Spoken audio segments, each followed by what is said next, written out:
News from the world. Bulletin 1959. With Khrushchev in Russia, Mao in China, and now Fidel in Cuba, dastardly communism spreads its disease through the civilized world. Where will it be stopped? Meanwhile, in the cinema, American audiences are gobsmacked by Ben-Hur's grandiosity and are delighted in watching the power of Christ save the day. Bulletin 2011. The Arab Spring sweeps through Africa and the Middle East with belief in democracy at an all-time high. Where will it be stopped? Meanwhile, in the cinema, The Eagle finishes fourth at the box office behind Romeo and Juliet, Justin Bieber Never Say Never, and Just Go With It. Maybe audiences don't respond well when occupying forces have American accents. We watch Ben-Hur and The Eagle. The French champagne. Can you tell me which members of the Reservoir Dogs you two are currently dressed as? I'm Mr. Pink. Sis Blue. So Miranda hasn't seen Reservoir Dogs. Secret Nazis. Yeah. Secret Nazis. Classic Spielberg. Classic Spielberg. He needs to kill 94 different 65-year-old men over 2.5 years because those men's children are all identical clones of Adolf Hitler. There's like a bunch of other shit that happens in Driven. Is there? Shake it! Shake it! The schlocky movie from this week may be the schlockiest film we've ever seen on this podcast. The Citizen Kane of the week is... Yay, he's back. He's back. Oh my goodness. I love the fun facts, Sean. Please keep bringing the fun facts. They're fun. That's what makes them fun facts. Yeah. What were the movies? Just one more time. What were the movies that it was behind? The Eagle? Romeo and Juliet at number one that week. I mean, number one that week? Romeo and Juliet. Yeah, it was probably like a August, like late blockbuster season. Take the kids to see a film before school starts, kind of thing. Right. Then Justin Bieber, Never Say Never. At number 2, and then number 3, starring Adam Sandler and Jennifer Aniston, Just Go With It. Just Go With It. Everyone remembers Just Go With It. I love that it's called Just Go With It, and it's clearly like it's also like subliminal marketing for the movie. It's like it's accept this. Yeah. This is gonna happen. You should just watch it. Okay, just go with this. All right. That's what the pitch meeting was. Just go with it. My question for you, though, Sean, is does your 20s news reporter have a name? No, and that is up to our Citizen Kane versus fans to come up with. You send in your choices for the name of my 20s newscaster along with 30 box tops, and we will send you an autographed picture of me dressed up like a 20s news reporter. Box tops. Yep. But seriously, if anyone on Twitch if anyone's actually watching, if you type a name, we'll refer to him as that name forever.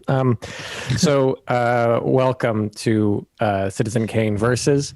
This is a podcast where we compare a movie that is considered to be more of a classic, or is definitely a classic, as I would argue this week, against a movie that is a bit more on the schlocky side, and we ask ourselves honestly, which is better. My name is Jack Rennie, and I'm joined by my two friends, one, Sean Jacqueline, and the other, Daniel Benoit. I said now.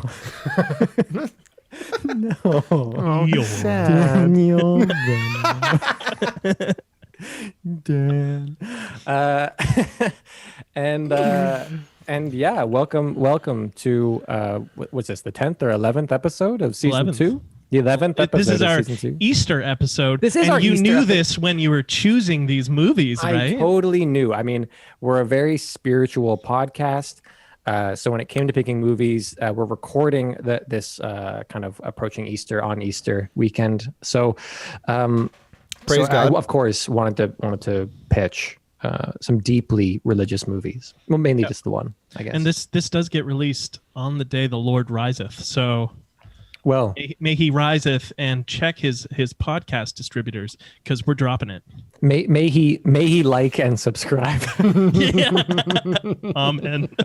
But seriously, thanks for listening. If you're with us already, and if you have a moment and you don't feel it would be too much trouble, we appreciate it if you do any of those internet things like comment, subscribe, leave a rating, leave a review, share with anyone. We're on Twitch, we're on YouTube, we're on Twitter, we're on Instagram, Citizen Kane VS or Citizen Kane VS podcast on Insta. So yeah, give us a check us out. We put up content. We're Drop us a name creators. for the 20s reporter. Drop us a name. Drop us a name for that 20s reporter. Just don't forget to include your 30 box tops.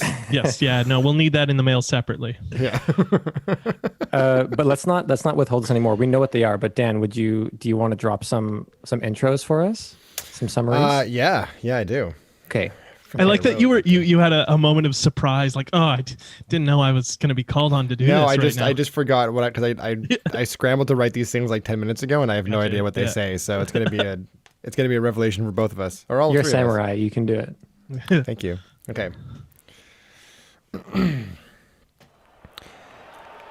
In the red corner, representing the classics, an unreasonably Caucasian Jewish prince who swims his way out of slavery to become a professional chariot racer and take revenge on his childhood friend turned bitter rival. All the while, Jesus Christ hangs out in the background. Coming in at an absurd 222 minutes, starring Charlton Heston, Ben-Hur. Judah. And in the blue corner, representing the schlock, a former Roman commander who, with the help of his slave boy, embarks on a quest to find a golden Roman emblem once lost by his father in order to restore his family's honor. Coming in at 114 minutes, starring Channing Tatum and Jamie Bell, The Eagle. Yeah. Go get him. Yeah, you go get him. Go get him. Thanks, man. Get him. It's funny. So I'd never seen either of these movies when I pitched them.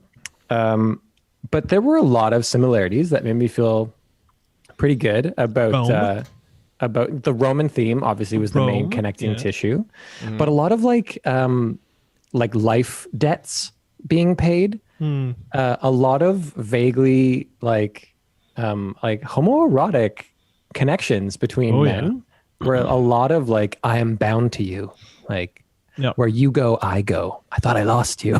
Yeah. A lot of these moments. But the stakes of them are just so different.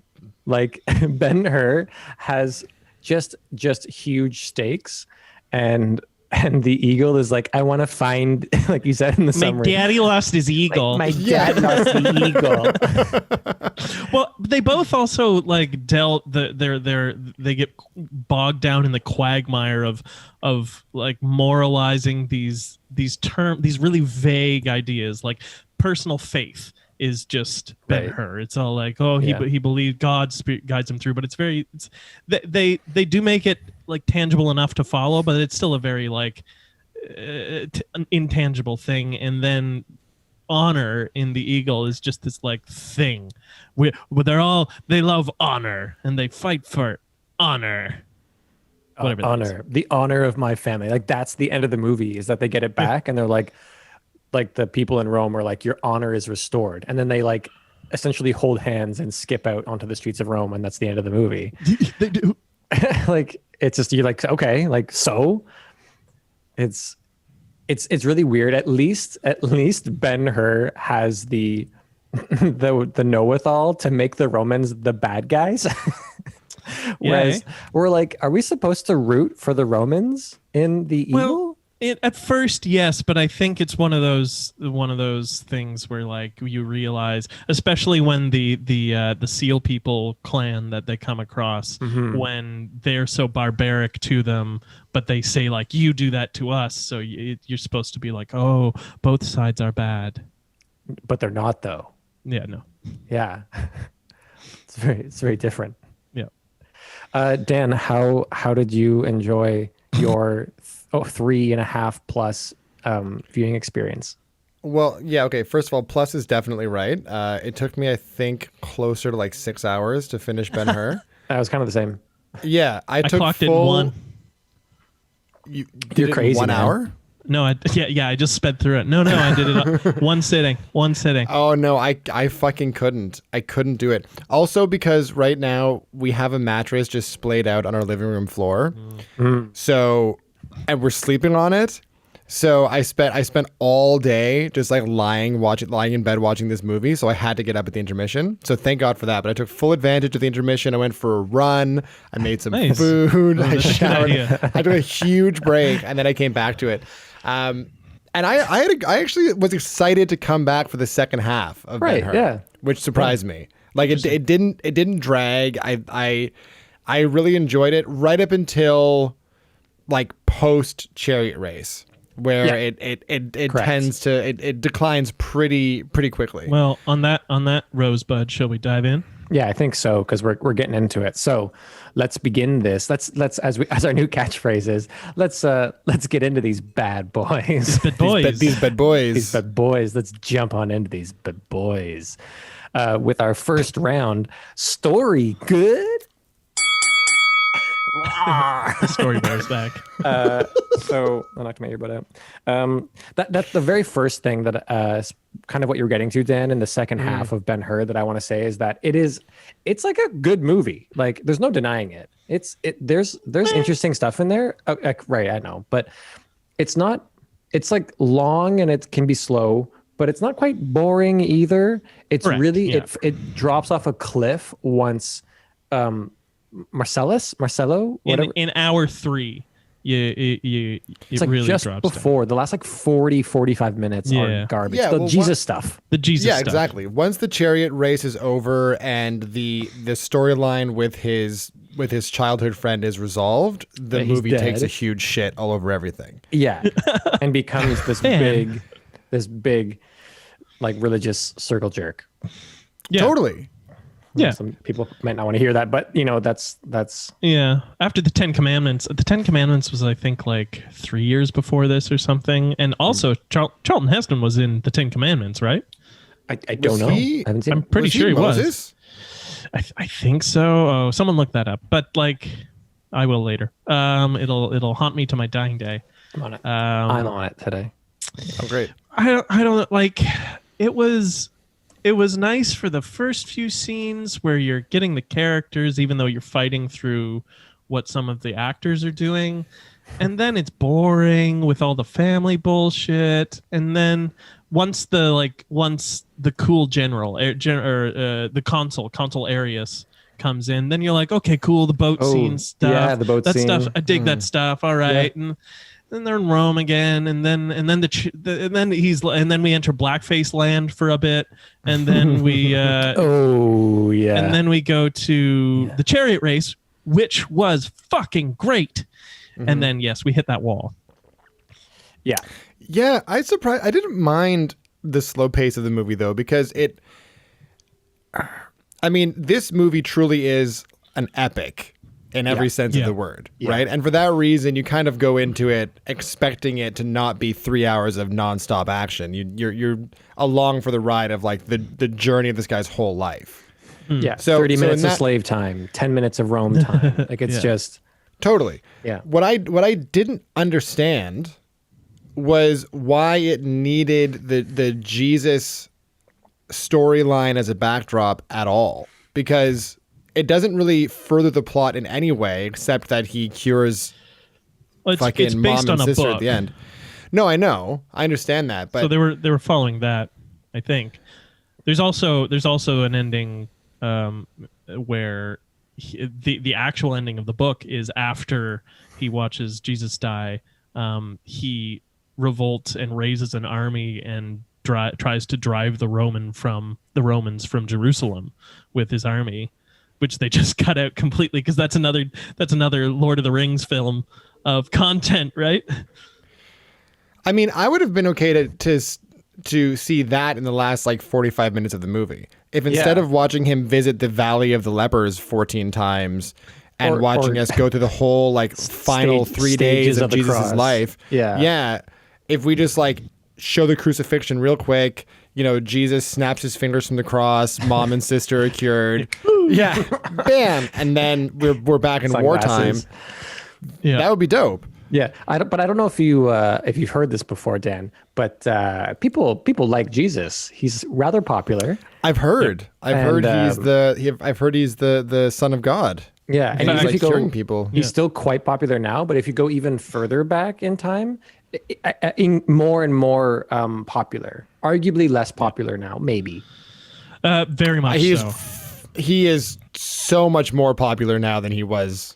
It's hard to then. say. Oh, not It's at like, all. Jesus, 100%. No. Are you kidding me? More popular now than he was Per when he was capita? alive. No. Then he was That's the thing. alive? That's the thing. Oh, I thought you meant back then. Per capita, no. But I think there are more overall believers than there were. Wait. Are we talking about? We're talking about 1959. We're talking about the reason or are we this talking movie about was like made. year zero? No, 1959. Oh, then yes, 100%. Yeah, of course. Way more popular then. Yeah, for sure. I thought you meant All right. when he was actually living as like the Messiah of the Jews. Yeah. We're all in agreement then.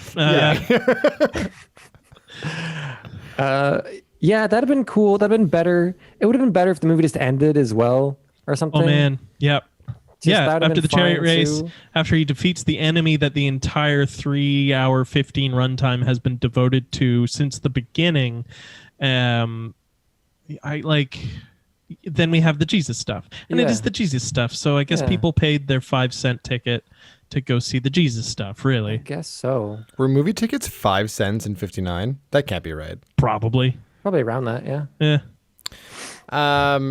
Yeah, I could have done without, like, I would have been happier if mom and sister were just dead, which would make the stakes of the chariot race and taking that vengeance that much higher. Mm-hmm. And then just fucking end it. Have him marry the girl and have to live with the loss of his family and fucking move on. Also, how did it doesn't make any sense that his mother and his sister caught leprosy when in prison, separated from everybody else. They've been confined to this cell on their own for 3 years. Yeah, God works in mysterious ways. I guess so. Yeah. Have you considered that? That's a good point, Sean. Very That good is a good point. point. That is a good You point. have more faith, Dan. Yeah. Yeah, I totally agree. And we've said this now in like a bunch of different ways. In terms of the Jesus in the background thing, I actually thought that was okay. I would have kind of appreciated that. Like, would have been. I thought it was hilarious. It was just see a kind of little, funny. like a tiny white robe Jesus in the background of places. Yeah. Just like Blacked there's out with more his face scenes blacked out. where he's just Oh, like that getting- was the worst. just Whoever like- made that choice needs Yeah. to fucking be retroactively fired. with his, That like, was beautiful, awful. conditioned hair all the Yeah. time. Yeah. Jesus has a great stylist. And his musical stings that follow him around. Yeah. Yeah, but if it was even more peripheral, like if he just like passed through, like he was just a character in the world at that time, but then we never actually got to the end of the movie, would have been kind of interesting. It was still funny, I agree. I kind of see how like people like the Monty Python people would watch this movie and be like, "We're gonna make fun of this. Yeah. This is quite funny. Thank you." But I totally agree. The first, hour or two, I actually appreciated that, or that idea, thinking that's what they were doing, that they were going to tell this story of this character Ben-Hur, and just kind of alongside, like the story of Jesus happened to also be unfolding at the same time, but like we were never going to actually like connect the two. So I was really frustrated when suddenly the movie became about Jesus in the final hour. It's supposed to be about God's power, right? Everything that Ben-Hur, everything good that happens to Ben-Hur that leads him back to his homeland is because of God's like divine interference. So it's all about how wise God is constantly, no matter what is happening on screen. It's all about the big guy up there, right? Mm-hmm. Yeah. Well, can I talk Eagle for a second now? Let's talk Eagles. Can we jump around? Do you Because think they got a shot next year? like the team? Like the team. What? John. Go ahead. Fuck me. No, the movie. It's I don't know why this movie is 2 hours. It's also a movie that goes on longer than it should. It kind of feels like a movie that it kind of feels like it has no story. Disagree. Oh, okay. You disagree? Okay. I really like this film. I was going to come into this and say, I don't think this is schlock. I think there are parts of it that are poorly done, but I think this is a really well-made movie. It's Are well you made. serious? Absolutely. I I had a really good time watching The Eagle. Wow, I could barely get through it. I mean, look, schlock can be enjoyable. Yeah. That's of course, right? Yeah. It's just again, I'd never seen it, so I pitched it. I saw like what's the good Roman movie? I was like, probably the Channing Tatum one. Early Channing Tatum in his career. I mean, he's bad. Don't let me mince words, and we'll get into that. But he's bad. He's very bad. And other people in it are bad, and we'll get into that.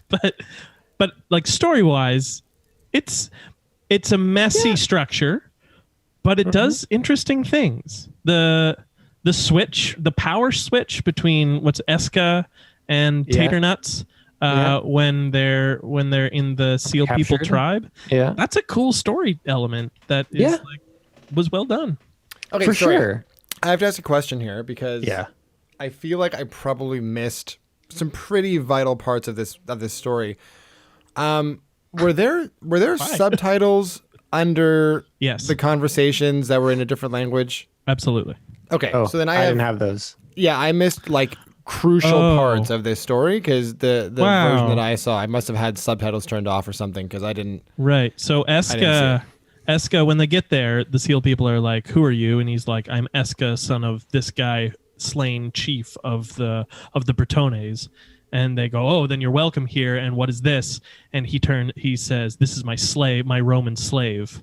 And they all go. And so that's the only reason they kept him alive was because he had that, but because he never spoke that in Latin or English in the film, Tater Nuts doesn't know what the plan is. So he thinks that he's been betrayed and that Eska is now like with people that are enough like his people that he can just live with them. And he starts wanting to like kill him and like... Yeah. I mean, I got that without subtitles, if I'm being honest. Okay.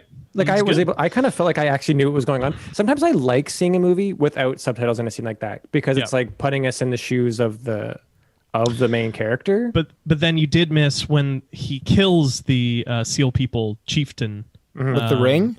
With the ring. He says, "Your father died begging for mercy like an animal," essentially, which is why he keeps being like, "What did he say?" And Eska keeps being like, "No, never mind." And then when they arrive, when the like lost Ninth Legion arrives at the end, they're like, "Your father, I saw how your father died. Don't let anyone tell you anything different. He was a warrior to the end. He had honor." Yeah, but see, honor. Just from a filmmaking storytelling perspective, that is clunky. That the guy, the Seal People person, speaks to Channing Tatum's character in a language he doesn't understand, but they put subtitles on the screen so the viewer can see what that guy is saying. Clunky?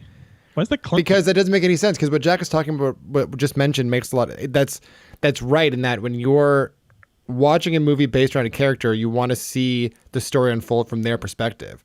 So for us to know what that guy was saying, but Channing Tatum doesn't, that lets us in on a secret that the main character doesn't know. It's like a choice for like dramatic tension, right? It's like in a horror movie when you know it's coming, but they don't. You could sort of equate it to that. I understand that point. I liked it my way. I liked not knowing what he said because I got the idea that it was something that Eska didn't want him to hear. Like that's all I need to know, and then I can fill in what that is, and that's kind of more exciting. Sure, I agree. So, but like, I think the entire Lord of the Rings trilogy would like to have a word about like not putting subtitles for languages you can't understand.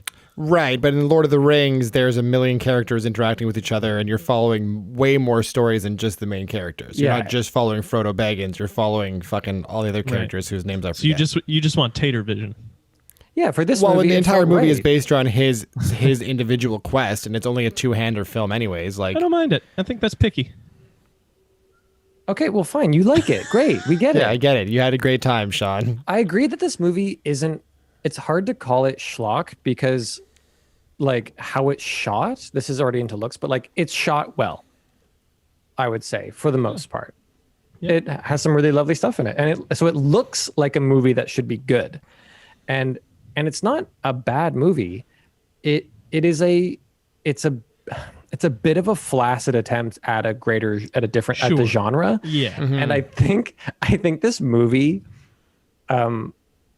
I think what I was disappointed that it wasn't more schlocky, and I think that's maybe what a lot of people felt when they went to see it in theaters. I have to imagine when it's like, I'm sure the trailer, I haven't seen it, but like I'm sure the trailer was like Channing Tatum fighting Roman. We have to get back the and it's like, oh, this is gonna be like an action flick. It's gonna be Gladiator, but it's gonna have Mr. Tatum in it, and they get to it, and it's like, I'm bonded to you. You are mine, and I am yours, and then they hold each other in the rain. It's like, wait, what? Yeah, I know. I agree. I think it's a movie that takes itself way too seriously and ends up just kind of being a little too heavy-handed. And Ben-Hur didn't. Every moment of Ben-Hur was serious and heavy-handed. But is Ben-Hur, man. Ben-Hur knows what it is. Ben-Hur is making an epic movie. You're allowed to be a little over the top in a fucking epic. Why? This movie is not Ben-Hur. The Eagle is not. No, it's not Ben-Hur. And I mean, did we need Ben-Hur to be Ben-Hur? That's my general question. I mean, they did some incredible stuff in that movie. Yeah. And it's a thing where I know what you're trying to say, Dan, where it's like the Eagle might have been better if they weren't trying to be so serious, that they weren't trying to, again, like when he's at his garrison at the beginning of the movie, and it's this interesting sequence. Like that first part of the movie is good. Yeah, is a completely different movie. Yeah, and then he gets injured right away, being overly brash. You know, he's trying to get his honor. You understand his motivation, and then suddenly it's $1 million baby, smart. And he's never gonna walk again, or whatever. I was like, oh my god, for 3 scenes. Yeah, and I was like, oh, this is boring and lame, and not the movie that I was kind of hoping I was going to get to see right now. Yeah, that's true. They set it up as like a crazy, gory action fest. Yeah. And then it becomes a different movie. What's that? And they give us a little bit of rat. Yum. Yeah. Mm-hmm. And they give us a bit of it. They give us a bit at the top, and they're like, "That's gone forever. Yeah, that movie isn't happening anymore. Now it's this." Okay. This is a man's emotional struggle to find his purpose in life and to redeem his familial honor. It's gonna be more about seal people than you thought it was gonna be. Yeah. Hilarious. So, I don't know. I also want to say, if you're going to take that approach to that content, and you're going to try and make like a real character drama out of a Roman story, then at least give everyone from Rome a consistent accent that isn't just like general American. Well, that was the point, though.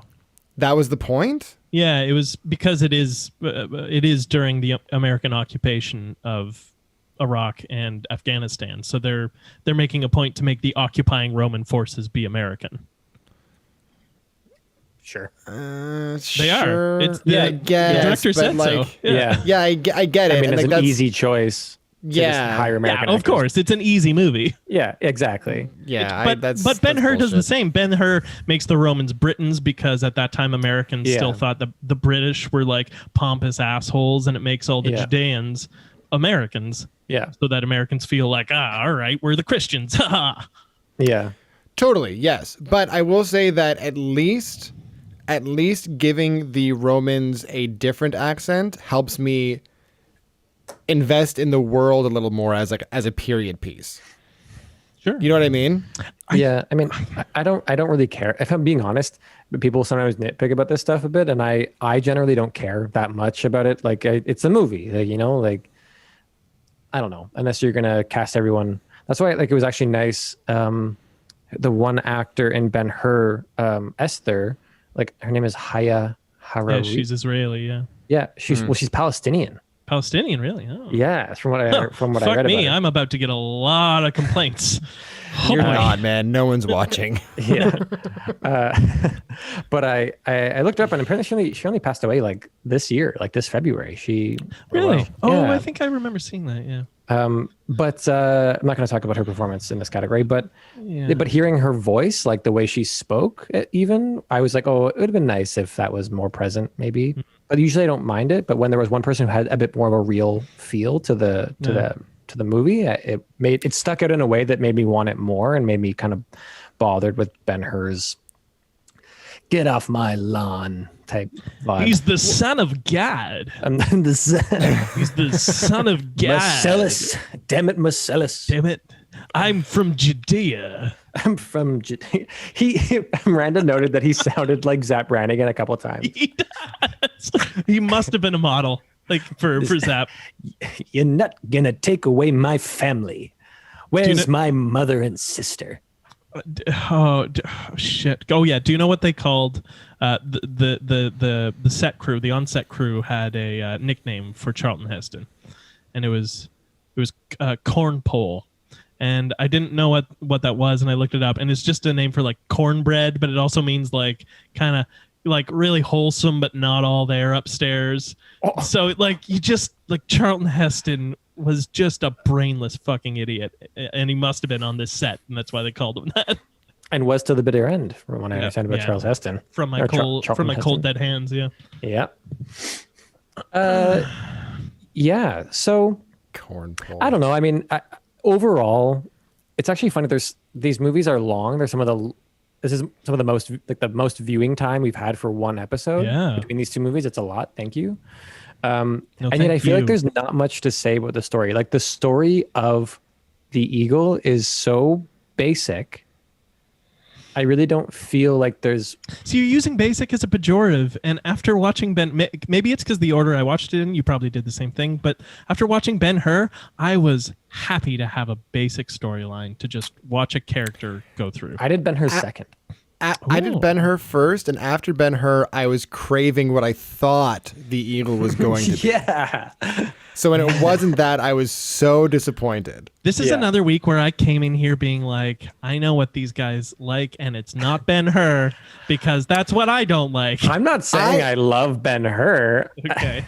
I didn't love it, but I'm honestly as surprised as you that I enjoyed it as much as I did. Yeah. I thought I was going to be ripping my hair out. And the Eagle kind of let me down. I'd seen the Eagle before, so I knew exactly what the Eagle was going into it. So maybe I knew. Maybe. Yeah, of course. That's an unfair advantage. And it's like years ago. There's some stuff in it, like in the Eagle, that made me like, I didn't like any of the. Again, what I wanted to like in the movie, I thought there was going to be kind of a fun sort of action-esque movie, and all the fight scenes kind of suck balls. Yeah, they did. They were really close. They're really close. We'll get to that. Well, I mean, I can sort of talk about it. Story? Because some of them have a story element, right? And it's more about the story aspect of them, right? Like, they looked fine. Like, they were shot too close, and it was too flighty, and you could barely tell what anyone was doing mechanically. And that's just bad fight making on camera. But I mean, like, story-wise, the push at the first part of the movie that they make in the armored shell out to the prisoners. Testudo, yeah. I'm sorry, that's complete bullshit. First of all, where are their spears? The Pila? Yeah, I don't know.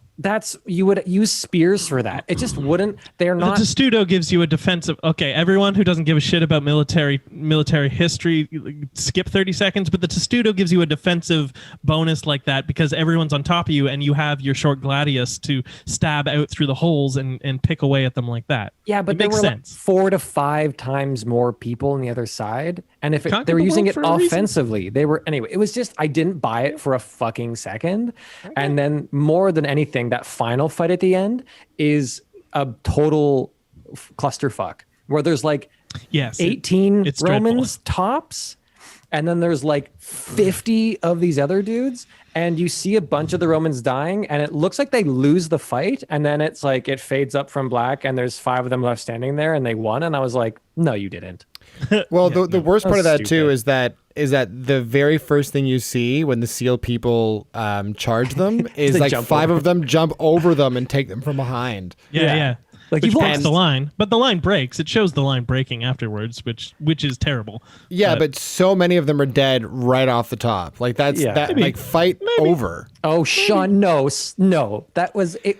I thought it was like I was like, if I were a kid, I would buy this. But like anyone who can see like what they showed me on film, they showed me a fight that they were losing and that they lost, and then they were like, they won. Yeah, And I yeah. was like, and they had the whatever. music for a losing fight. I agree that fight was bollocks, as was pretty much everything. But I'm gonna stand by that testudo technique Fine. as a way to show the panache. It's more a narrative tool to show like this is why the Romans are this far Yeah. into territory they have no excuse being. It's because their military is fucking great. Yeah. And I get that. Look, I can maybe say that one, maybe that worked because maybe, there's other psychological things of seeing that come at you at that time. But the Sleep People, I was like, no. Chariots, another connector, The chariots. Fuck, that chariot scene was great. wild. And I have so many visual and other notes to say about that scene. Yeah. But even as story, Yeah. the chariot scene was probably the best story tool used in the entire 220 minutes of Ben-Hur. Yeah. And that's why it's famous, I guess. Dan? I would more so just like to talk about the fact that Channing Tatum, whether he won or lost that fight at the very end of the movie, should have been fucking dead. Yes. Yeah. God works in mysterious ways. Fuck you. Wait, did you not Sean. see Jesus in the background? Yeah, I was there the whole time. No, but you know what I mean? Like 3 scenes or like 5 minutes before that fight, we see him literally on death's door. Like can't walk, can't stand. He's fucking pale in the face. Like he's out. Yep. And then he wins dying. a battle and then just like skips off afterwards. Yeah. Oh, we have a visitor on the podcast. For those watching on YouTube. Oh. My cat Ophelia's crawling over the back. Oh, lovely. Can we get some likes in the chat for anyway? Cats? For cats? Does the internet like cats? We should make this a cat podcast. Oh, we'd have Podcasts. so many more Cats and listens movies if this were a cat podcast. podcast. Cats and movies. We go through and find cats and movies. Yeah. I mean, podcasts. I feel like podcasts. Podcasts. Oh, guys. Oh, that's fucking good, pack it up actually. now. I like that a lot. Way more views. We'll just update our Insta now just to be cats. We'll get way more. Yeah. Guys, look at how Yeah, you're glistening- Jesus right now. Let your hair Yeah, down. at least see that? How the hair Again, is like watch the flowing video behind on me? YouTube and you're going to see Jesus, Daniel. Great. Now we have to have this on YouTube. I'll make this a separate 30-second clip. Yeah. Yeah. So, but I agree, Sean. The chariot race, I commend them for like doing it the like actual length of that race. It was incredible that they would do such a thing. It's like what was it on like $1 Million Baby and stuff, and Here Comes the Boom. We talked about how again when these kind of sport moments happen where it's like a period or whatever will be shortened, right, for the context of the movie. This is not that. This is like watching a whole boxing fight in in a movie, In like real they, time, yeah. in In real widescreen. time. It's wild, and it's honestly one of the most insane things I've ever seen on film. Should we lead that into looks for that? I mean, Any other story points, Danny? No. No. End of round. I So love Jesus. that's are going to get us Jesus. the likes. End of round. Let's go into our second round. Looks good. So that chariot race was one of the craziest things I've ever seen on Yeah, film. man. It was so cool. It's Yeah, it was insane. Unbelievable. Is that where someone died also, Sean? Did one of those people... For this, no, you say for someone? 59 Ben-Hur, I was incorrect. There's a rumor that someone died in that scene, but not in that. In the 1920, the silent Ben-Hur they made in the 20s, apparently the stunt coordinator for that was just like an abusive asshat, and like people died. Lots of people died. Lots. So- Wasn't that a short film? I don't know. I think it was a silent short in the 20s. Was it? And well, lots of in the people chariot died. in the chariot race, probably a few people died. my At least God. one. The article was like, yeah, he said that he'd force them to like to get thrown in the air when the horses would get up. He'd actually be like, no, and you're going up there, and they'd come down and like land on set pieces and die. Holy shit. Yeah. So in 100 years, murderer. sorry, I've got to pull my cat down. I mean, what I will say is that the way that they shot this chariot race, I thought that at least one or two of the actors fucking died. Yeah, Yeah. yeah. It but was- they have, it they was have dummies. bonkers. Yeah. Yeah. It's fascinating. Like I just watching it, it is I can't even fathom how difficult those days of shooting would have been to get everything perfect like that, to shoot from the angles they did. Like, whoa.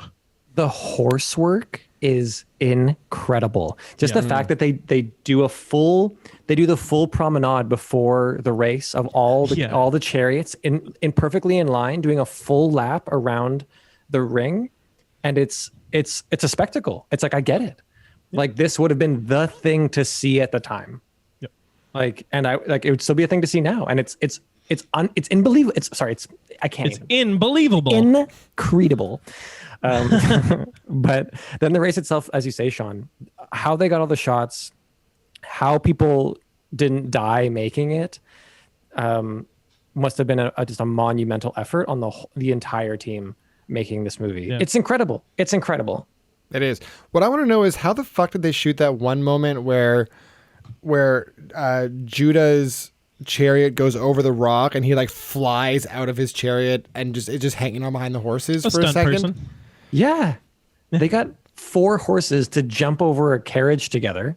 And then a dude to get bumped up and then land like on the horses. Yeah. And then they hard cut to Charlton, not Charlton stunt double, climbing up the front of the chariot and grabbing the reins. Yeah. Now, was the whole thing, was some of that, like the close-ups of that chariot race, shot on a green screen? It had to have been, right? That was all shot in the arena? I think their version of a green screen, but like, which probably would have been like projection with the, right. That's what I mean. They didn't like have a camera mounted on the front of a chariot as it like ripped around a fucking track. Well, I think for some shots they did with the stunt guy, like the ones where like you see the charioteer kind of disappear in and out from behind the horses, where they've got it attached kind of in the middle of the reins. That's just like they told the stunt people to go. Apparently, the director gave like a bonus in when they were shooting the actual race part. He gave a bonus to whoever could race fastest, essentially do the race the fastest. So like they're out there racing each other. I mean, cool. I believe it. The horses are incredible to watch also. Just the number of shots that are just close-ups on the horses' heads and necks as they're running together. It's like beautiful. It's like breathtaking. It's kind of more amazing than anything else in the movie. It's like, it almost makes you forget how incredibly abused those horses are. Yeah. Oh yeah. Yeah. Chariot race gushed over over. Let's talk about the blackface. Yeah, I was going to the same place. It's something you have to acknowledge in this film is that at least 2 hours worth are watching a fat white English guy, poorly painted brown. They forgot his neck. And his like hands sometimes. Yeah, and watching him do the most comedic chic impersonation he could. Yeah. It's not great. I kind of liked the character. I thought it was okay, but the overall performance was rough, and the whole thing about like, you know, all my wives and like aren't you gonna like burp and like I'm wiping, like just like I'm gross. I'm gross. Like, the they were clearly scene. There was a bit of was funny, but some bias coming through, but it's not great. It's not great. It's not a good look. That's all I'll say. Nope. And so many of like when we get to Lawrence of Arabia, we're gonna come across this too, because there's a lot of blackface in that. It's unfortunately this like staple of classic cinema that we are going to encounter a lot. Yeah. And they had a bunch of all the extras and stuff in the back that were like the sheik's people and entourage. They all look like real Arab actors and stuff. And the mysterious Nubian dancers at the Roman party. Oh. Yeah. Yeah. Then you look uncomfortable. Yeah. A little bit. Yeah. Not by the presence of those dancers, just by Sean's No, that delivery. was me as a producer Delivery. in the Ben-Hur production room, being like, Gotcha. yeah, They're like literally in there. It's like they're like African people like doing dance to drums, smiling, and then it's like as soon as they're done, they like run out of the room, and then they're not singing again. Like that's Yeah. you're out of this movie now. Yeah. Back to blonde Charlton Heston being the so most Jewish, the so most Israeli. Middle Eastern man you could imagine, Charlton Heston. Miranda would be like, his eyes are so blue, and I'd be like, yeah, it's really distractingly off and bad. Yeah, as soon Marisa came in like maybe 45 minutes into the movie, and as soon as she sat down, she's like, "Who's the Aryan?" And I was like, Yeah, "Yeah, that's whoopsie problematic." doopsie. I mean, Yeah. correct, but But also, like, if you're gonna cast Charlton Heston as a Jewish man, then don't stick him in a scene with a bunch of other like actual Jewish and Middle Eastern people. Like there's I remember one wide shot in particular where he's like in a marketplace or something, and he's the only white guy there, but he's supposed to be like among his people, and it looks absolutely fucking ridiculous. Yeah. yeah. And then at the end, when all of they're standing around Jesus on the Mount giving the sermon, it is all white people. But all of the people were white. And I was right. Charlton Heston was Moses in the Ten Commandments. I totally looked it up and just didn't get to say it. But yes. Yeah. So this is his second time playing a Hebrew, and That's whoopsie right. doopsie. It really does stick out, and it's disappointing.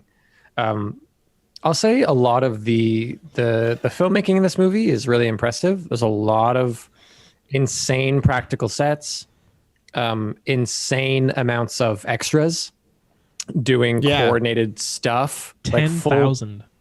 10,000 extras. 10,000 Was that for extras. the This is the stadium? most expensive film that had been made to this point. Oh, Yeah, I looked it has up. to be. Adjusted for inflation, this movie would cost $133 million to make today. Ooh. Yeah, yeah, And it shows. absolutely. And it's amazing. Absolutely. Like it still looks incredible now. I gotta say. It I looks was so great. fucking impressed from start to finish. I was blown away by how a movie from '59 could look the way this movie looks. It does really look incredible. Sure, yeah, it does. It does. It looks stunning. Some of the interiors look a bit like old interiors. There's a lot of studio lighting. Like it must have been Well, sure, it's a more movie from the difficult. 50s. It was obviously more difficult to make outdoor light and like flame like torch light look real. That all like whenever they would walk into one of Judah's like little house rooms, and they had the set from Attack of the Clones in there around the with the Yeah. couches. I was like, Yeah. this looks gross. I don't like this. But like, yes, there's the model work with the ships. The whole ship battle is like it's fun. imaginative beyond belief, and was so fun. That very- whole ship battle It's was very awesome. charming. Dan, you look like you you in are the the desert, my chosen son? one right now. You look like I'm fully dialing Messiah. up my Jesus to 11, guys. We're talking about looks. I'm fucking amping it up. Yeah, cook But, an egg on your forehead right now, but yeah, What's that? cook an egg mean, on your forehead. An egg You on my said I forehead? couldn't. Never mind. Go ahead. I could crack an egg on my forehead? Cook it. Cook it. Gotcha. Anyways, so yes, battleship scene. Dope. That whole sequence with the rowers, just watching them all row in unison. Yeah. So fucking effective. Yep. That's all And I I gotta say loved about I that. loved how they used that also, like a great moment that I'll remember from this movie. That I love that they put it in where we see this long sequence of him being chained in the galley and doing the rowing, and then he, the admiral or whatever, doesn't chain him up again, and then he gets out and he saves the admiral, and then because they're picked up by Roman boat, he's like looks like he's gonna be a slave again, and he's being walked up the ship, and he looks down into the galley and he can hear the drum, and there's a shot Yeah. from the galley up at him looking down with the drum Yeah. beat again, and that like turned my stomach. Yeah. It was a great like mix of story, sound, visuals, to like just make a great moment of like, are you going to go back there again now? Like, is this? Yeah, Yep. it's just a great moment. Yeah, the cinematography in this movie overall, I think, was fucking insane. I did take a bit of issue with the framing whenever we were looking at like a wide shot of maybe two people or something. There's a lot of like framing people's heads center frame as opposed to like on the third, which is just aesthetically more pleasing. So like I found parts of it. You know what I mean, Sean? The cinematographer says that he hated filming in widescreen. It was just what the studio was like. This is going to be a widescreen film. It was like, okay, but he said he hates it because either nothing is happening in the screen or too much is happening in the screen. So you're constantly fighting with your medium to effectively do it. Now, other directors and cinematographers would argue with you because sometimes that lack of something happening is just as powerful as having something happening. But like in the Eagle. Like in the Eagle, yeah, we haven't honestly. I really dug this movie's looks. I'm gonna like as far as what like Romans probably looked like. I'm gonna go with the Eagle over Ben-Hur. The costuming, Eagle 100%. The makeup, Eagle 100%. The way they like showed who these people were, 100% to the Eagle. I would say. Yeah, I like the overall portrayal of it. That even in the garrison, that it's like this idea of them, like the helmets don't fit right because it's just military supplied gear. Like it's not like custom. It's just like, here's your shit. Yep. And then they're just guys. They're just guys out in a fucking faraway outpost. And I hear you, Sean. I dug it. Whereas the Romans that we saw in Ben-Hur were that like hyper Hollywoodized idea, like depiction, like almost like an opera. It's like the operatic design for what Romans were. And because they had to make 10,000 costumes, they're all pretty standard. There's no ingenuity into any of it. It's just like we need 3,000 peasant robes. We need 4,000 Roman soldier tunics. Just make them, get them out. Yeah. But there was actual like care taken to the costumes in the Eagle. And I also I think I mentioned this too earlier. Like I like the cinematography of the Eagle. It's surprisingly good. Yeah, it is gorgeous stuff in the very Eagle. First shot of the river. Yeah, there's like this long shot, and I was like, "What movie is this going to be?" Like right away, I was like, "Uh-oh, this movie is going to be serious," and I thought it was going to be more dumb. And Channing Tatum tries. He almost gets us there, but the rest of the movie is really trying to be a real movie. Does Channing Tatum start this movie with like a bit of an RP accent and then it just loses it halfway through? He does. So he just anyway, I'll get into acting. Yeah. Yeah, I think this I was almost perturbed by how great the cinematography in this movie was because it felt like it was trying to be a movie that it couldn't quite be. Yeah. It absolutely was. Yeah. It did. Yeah. This movie really wanted to be Gladiator. Yeah. Yeah. It was riding on that. And like kind of Braveheart.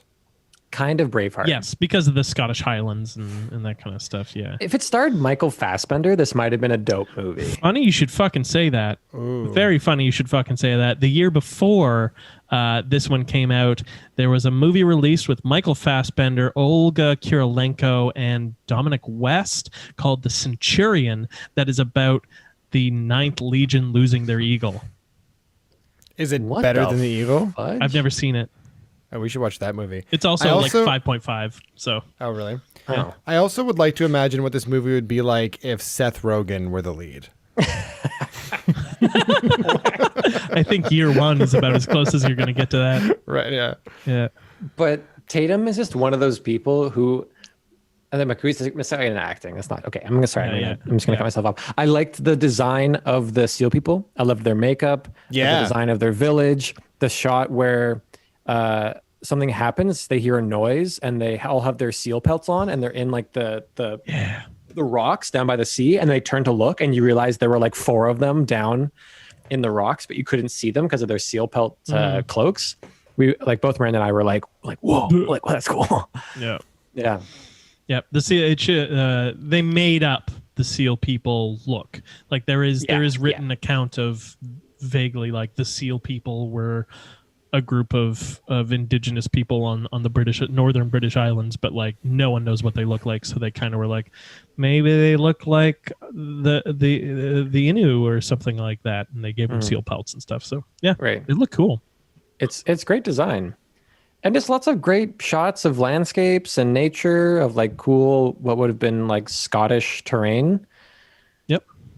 They filmed a lot of it in Hungary, apparently. Yeah.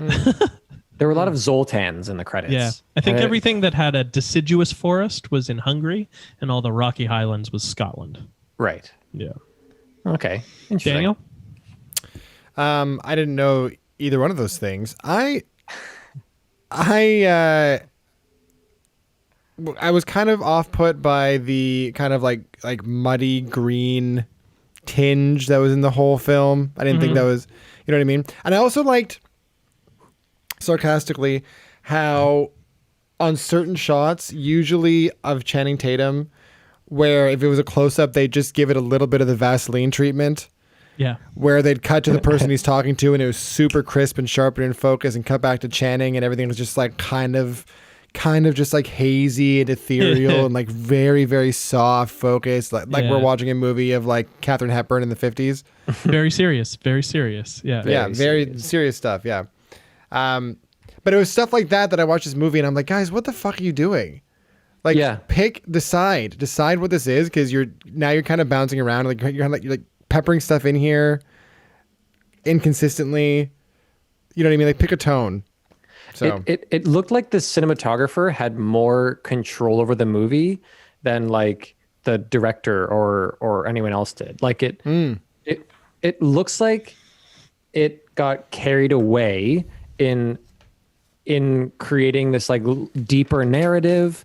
And they're like, yeah, we should include that. Like, this movie needed to be streamlined, I think, and it needed to be cleaned, and it needed to be kind of reined in by someone who was focused on something. It just feels a bit like it's interesting. It's because both Channing Tatum. It's like, if you've seen Magic Mike is this funny movie where it just kind of goes and it's just like a story that happens, and it feels like the narrative feels more straight there. Of course, highs and lows in it, but it has an atypical arc. It feels like throughout it. It's just yeah. I would argue that it does. It does. The inciting incident is weird because it's him suffering the injury. So you're introduced to this world through him, but it's a long time until we actually get the moment where his world is changed, and then it takes another long time to send them off on their quest. So the whole first act is really kind of like stilted, and you don't know what's going on too well. Yeah, and Donald Sutherland is there like for some fucking reason. Oh, don't get me we're gonna talk about Donald Sutherland. Great.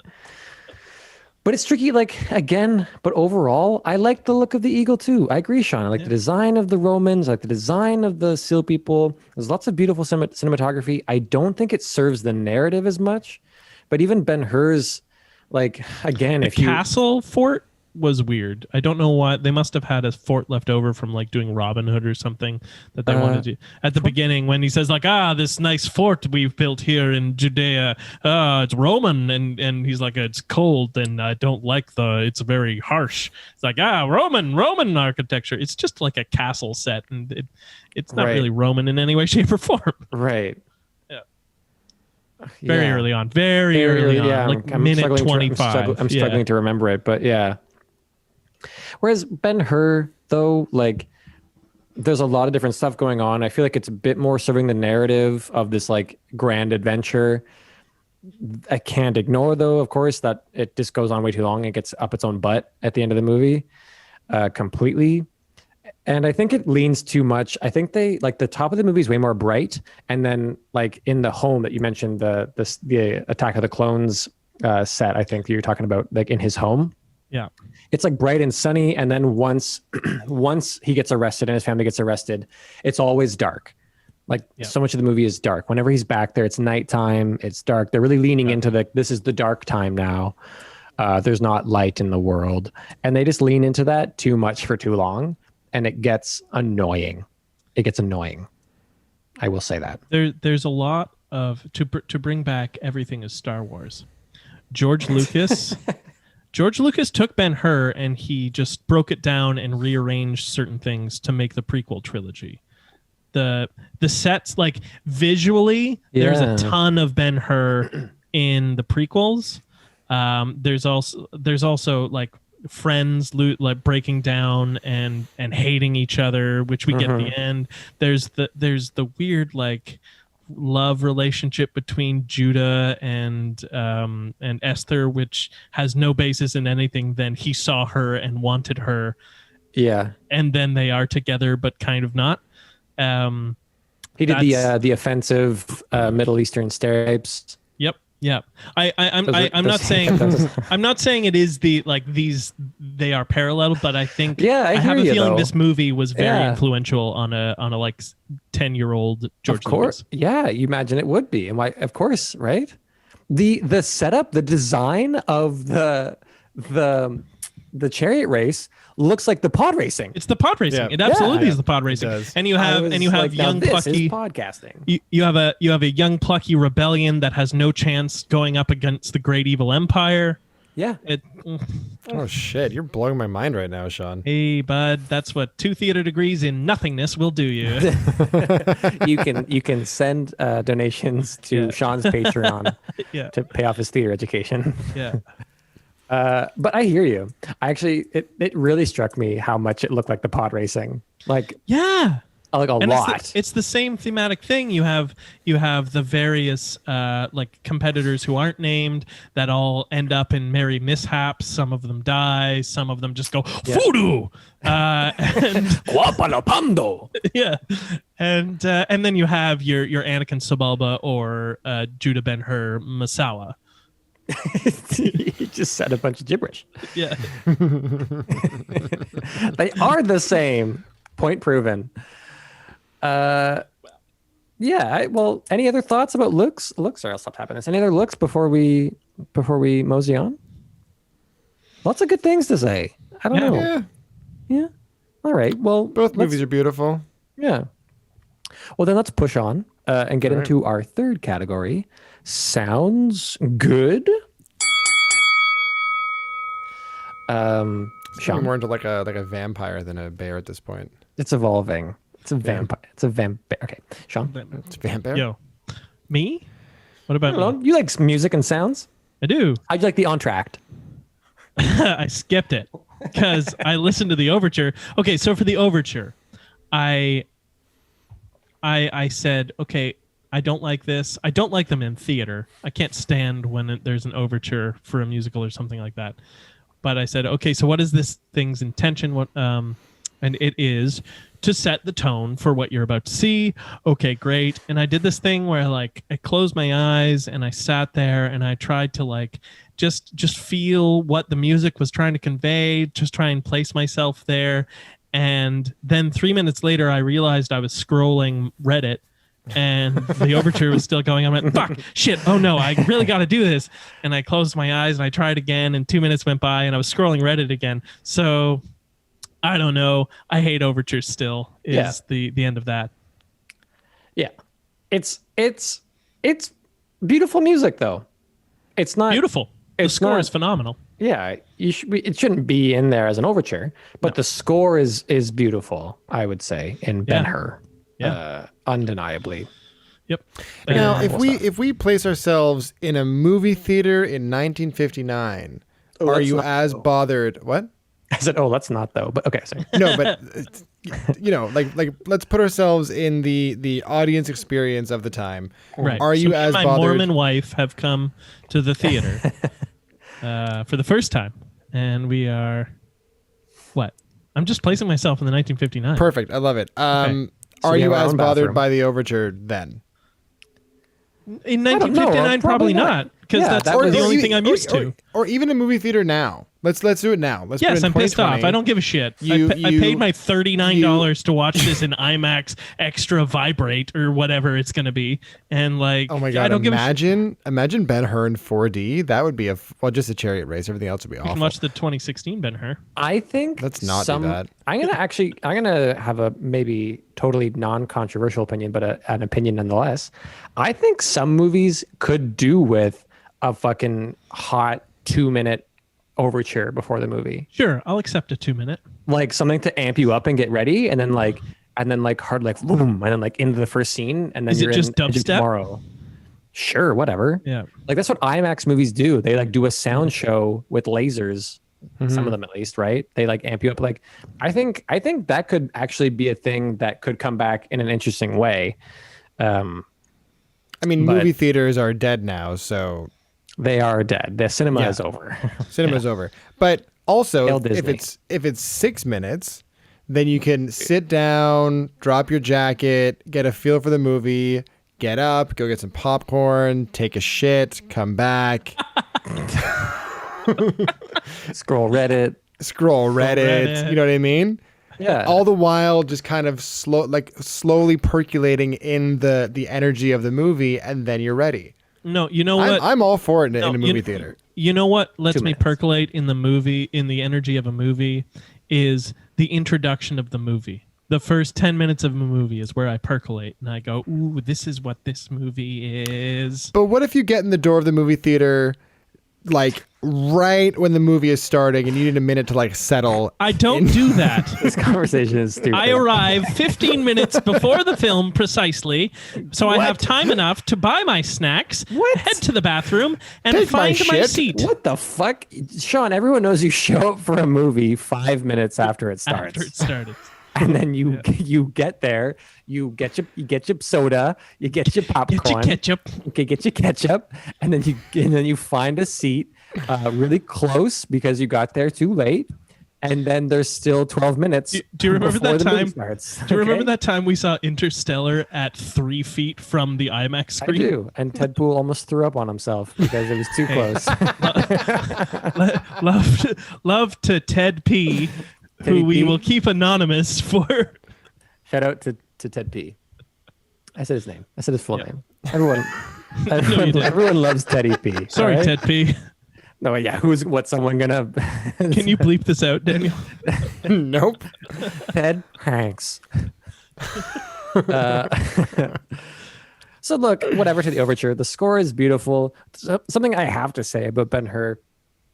Part of me in the chariot race, right? As like the biggest moment in the movie.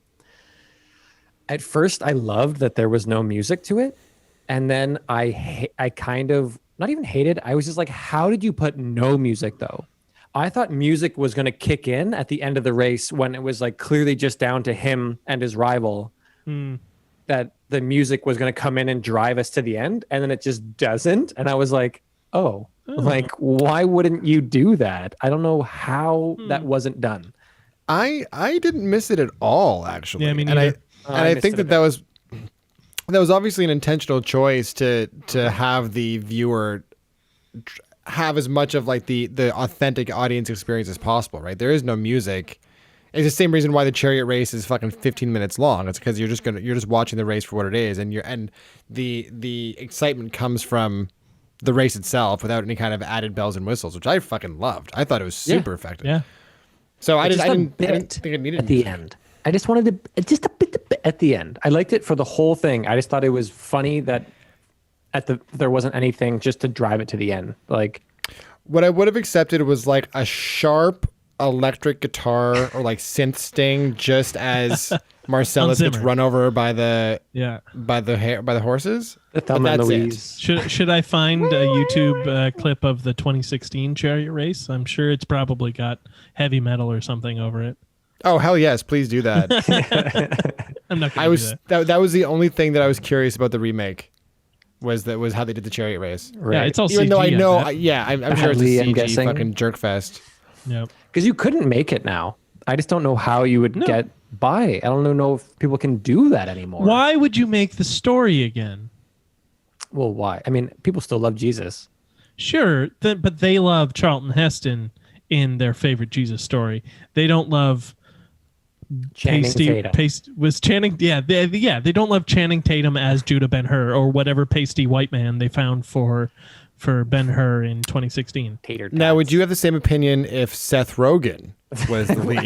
You just want I to watch a would. Seth Rogen movie, Dan? Line up to pay $39 for IMAX Extra Vibrate to watch Seth Rogen as Judah Ben-Hur. That would be fucking At least they awesome. got a Jew to play him.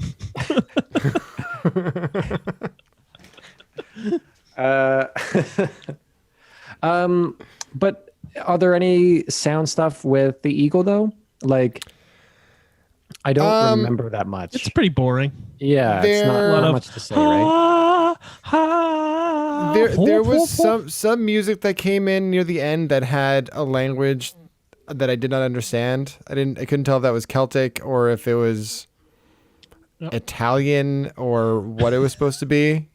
But it might have been both. I mean, might have been Latin, might have been Gaelic. They were using both, but I don't know. I didn't like it. I'm sorry.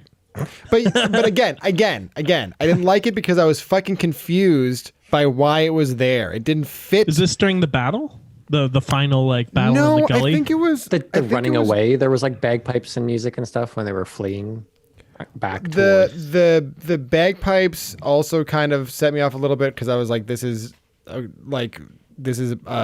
homage to. Yeah, bagpipes don't exist for another 1,400 years. They haven't been made yet. But I think it was sometime when we were in the Seal People's camp or something. Right. I forget what it was. It was very kind of somber music with a bassy voice in a language that I did not recognize. I'm surprised you guys don't remember what I'm talking about. I mean, I think that's my point about the music is I don't remember any of it. We never talked about like the rave scene also that happened in that movie. That was the rave dream sequence that turned out to be true. Yeah, dream sequence. I didn't take it as a dream sequence. They shot it like a dream sequence. He woke up. Yeah, but he got knocked out. He got hit. Right, but wouldn't he have been murdered for infiltrating the like sacred ritual or something? I don't think so because I think they were all high as balls. We're talking about on the beach when they knocked him out. They just left him there. Yeah, when he charges headfirst into the tribal ritual to get the eagle because they've taken so much care to get up here this far north, and he's just gonna throw it all away in one goddamn move. Yeah, stupid. Fuck. I thought that was a dream sequence. No, I don't think so. I think he just stupidly rushes in, and I think someone just knocks him out, and then they're like, they put him to bed. And then they like, make sure you put him back in his bed because he needs his sleep. He is a slave after all. No, didn't he wake up on the beach? Yeah, he wakes up like in the same spot. I clearly did not understand that part of the film. Isn't this your favorite movie, Sean? This is your favorite movie. This and Star Wars Attack of the Clones, yeah. This is your most favorite movie on the podcast so far. How is the Eagle Star Wars? That's what I want to know. I mean, there's always correlations. The Empire's the Empire, except this time the Empire is the protagonist. So this is, I guess, more like... This is like Anakin killing the sand people, like killing the... Yeah. This is more like the new movies where John Boyega's character is a TIE fighter or stormtrooper. He's a TIE fighter. John Boyega is TIE fighter. It's this John Boyega being like, still more than he got to do in the films. Seriously, I wouldn't know. I didn't watch the last one. Who cares? But hashtag Star Wars, that gets us clicks. When we say it, it works. Yeah, there's not much musically, right? But nothing sticks out. But I had to ride the volume like a motherfucker. Oh my god! In the Eagle. Thank you. Yeah, dude. Also a little bit Ben-Hur, but like the Eagle was egregious once again. Yeah. Agree. Especially the opening like 20 minutes of that film, it was fucking brutal. Yeah, I agree. Because I could barely understand what Channing was saying. It's kind of an acting note, but I'll say it in sound, which is that like. I don't know why he was like sort of sing-song rapping a bunch of his lines with his like tight-lipped acting. He'd be like, tell me what my father is. I want to find him again. He'd be like, hit me with a best shot. Come at me, friend. Like it's just like every line felt like he was trying to do his best 8 Mile like fucking thing. And it was so frustrating. Beyond, it wasn't about the American accent. It was American accent. It was about his delivery, son of God, just like vibe, his vibe. Yeah. What if one man did it? I could do it. Just send me. I'll get it back. Like Alexander Hamilton. Like it just felt like too much. And Donald Sutherland watching in the same scene as him being like, "Why am I here right now?" No wonder he didn't come back for the end of the movie, eh? A lot of whip sounds in Ben-Hur. I was getting a little done with the whips. Yeah, in the chariot scene, especially. Do without that. Yeah. What I was really missing from both, and what I just really want from a movie that is focused around the Roman Empire is some just really thick Italian accents. That's what I totally want out of place. sonically. Right. Like modern Italian. An like accent that modern Italian. won't exist for 1,200 years. Yeah. Okay, yeah. So what accent did the Romans have? That's a serious question because I don't know. They spoke Latin. They spoke Latin. They spoke Latin. Yeah. Yeah, so they would have a Latin accent. English I didn't st- exist yet, so it's one of those things like it's hard Yeah. to say what the Yeah. accent would have been. I guess you Right. could infer how shifts might occur based on, but it's really hard to say. C's were hard. So his name would have actually no, his name doesn't actually have any of those, but it would have been like Julius Caesar is actually Gaius Julius Caesar is how his name what his name would have sounded like. Gotcha. Which is why in Germany it was the Kaiser. It's the same Kaiser. thing. It was a Caesar. That's interesting. I stand by what I said, though. I really just want a family. I want like an Italian mob. That that Ben-Hur gets introduced to Caesar, and he's like, "Who's your friend? Who ride with you in the carriage? Have any of you seen an That's eagle? my Huh? friend. His name is Judah. he's a very good friend." I'm going more to Borat than Italian, but Yeah, that's I fair. stand by it. Oh man. I stand by nothing. Yeah, that's sound. That's Yeah. it. Yeah, fuck it. All right. yeah, Pretty fucking move on. orchestration and Ben-Hur, and Yeah, that's it. The score is phenomenal. Yeah. Score is beautiful. You can't deny it. So moving on to our fourth official round here. Acts good? So Yeah, where do we start with the acting in Channing, these no. films? Channing is No. bad. Like, You know, the first 10 minutes or so, I thought that I was gonna really like Channing in this movie, and that obviously fell by the wayside real fast. But there seemed to be like a glimmer of hope off the top, and I think it had something to do with his attempt at an accent. I was like, oh, you're gonna do some real acting in this movie, eh, Channing? he's gonna try. Yeah, and try he did.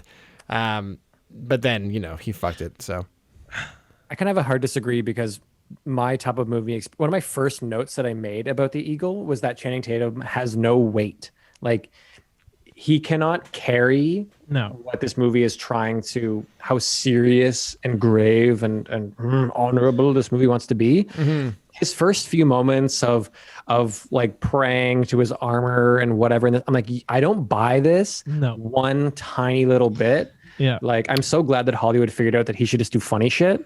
He also that's way better. And at the end when they look to him and say, "Give your order," when the Lost Ninth Legion finally falls back into position, like there's nothing in me that was like, no, these guys would have like let him go sit down because he's a weak little man with a leg injury. Yeah. And they would have been like, we'll fight these fucking SEAL people for you because they were men. And Channing Tatum was Channing Tatum. Yeah. Well, that's the thing is that like Channing Tatum, he's a big guy, but he's way too pretty and like precious looking to do it. Even if he and his character had like the weight and the gravitas, you can't look at him There's like a as soul like patch. Yeah, you just you don't buy it. He looks young and he looks like a model, which is not conducive to being an army general, right?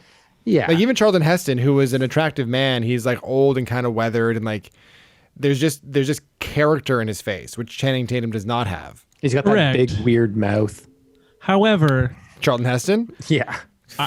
I will take Channing Tatum being a nothing everyman over Charlton Heston just doing whatever the fuck that was.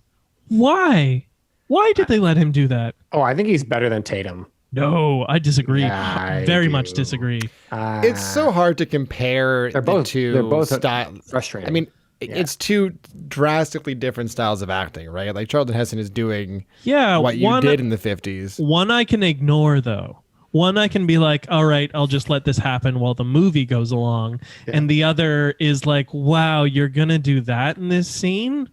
Okay, that's fine. In The Eagle, eventually Jamie Bell takes over, and Jamie Bell is good. quite charming. And I Mark like Strong Jamie is Bell a there. lot. for some reason. Mark, that was Mark Strong, right? Okay, that was Mark Thank Strong. you, Dan. Okay. That's exactly. I was like, is that Mark Strong? And then I was like, I don't think it is Mark Strong. And he came out at the end. I was like, it is. It is Mark Strong. What are you doing here? And he delivers every line with gravitas. He's clearly just there for the paycheck, just like Donald is. And it's just like, but he's doing the job. This movie would have been much better if Mark Strong was the lead. Mark Strong can do great stuff.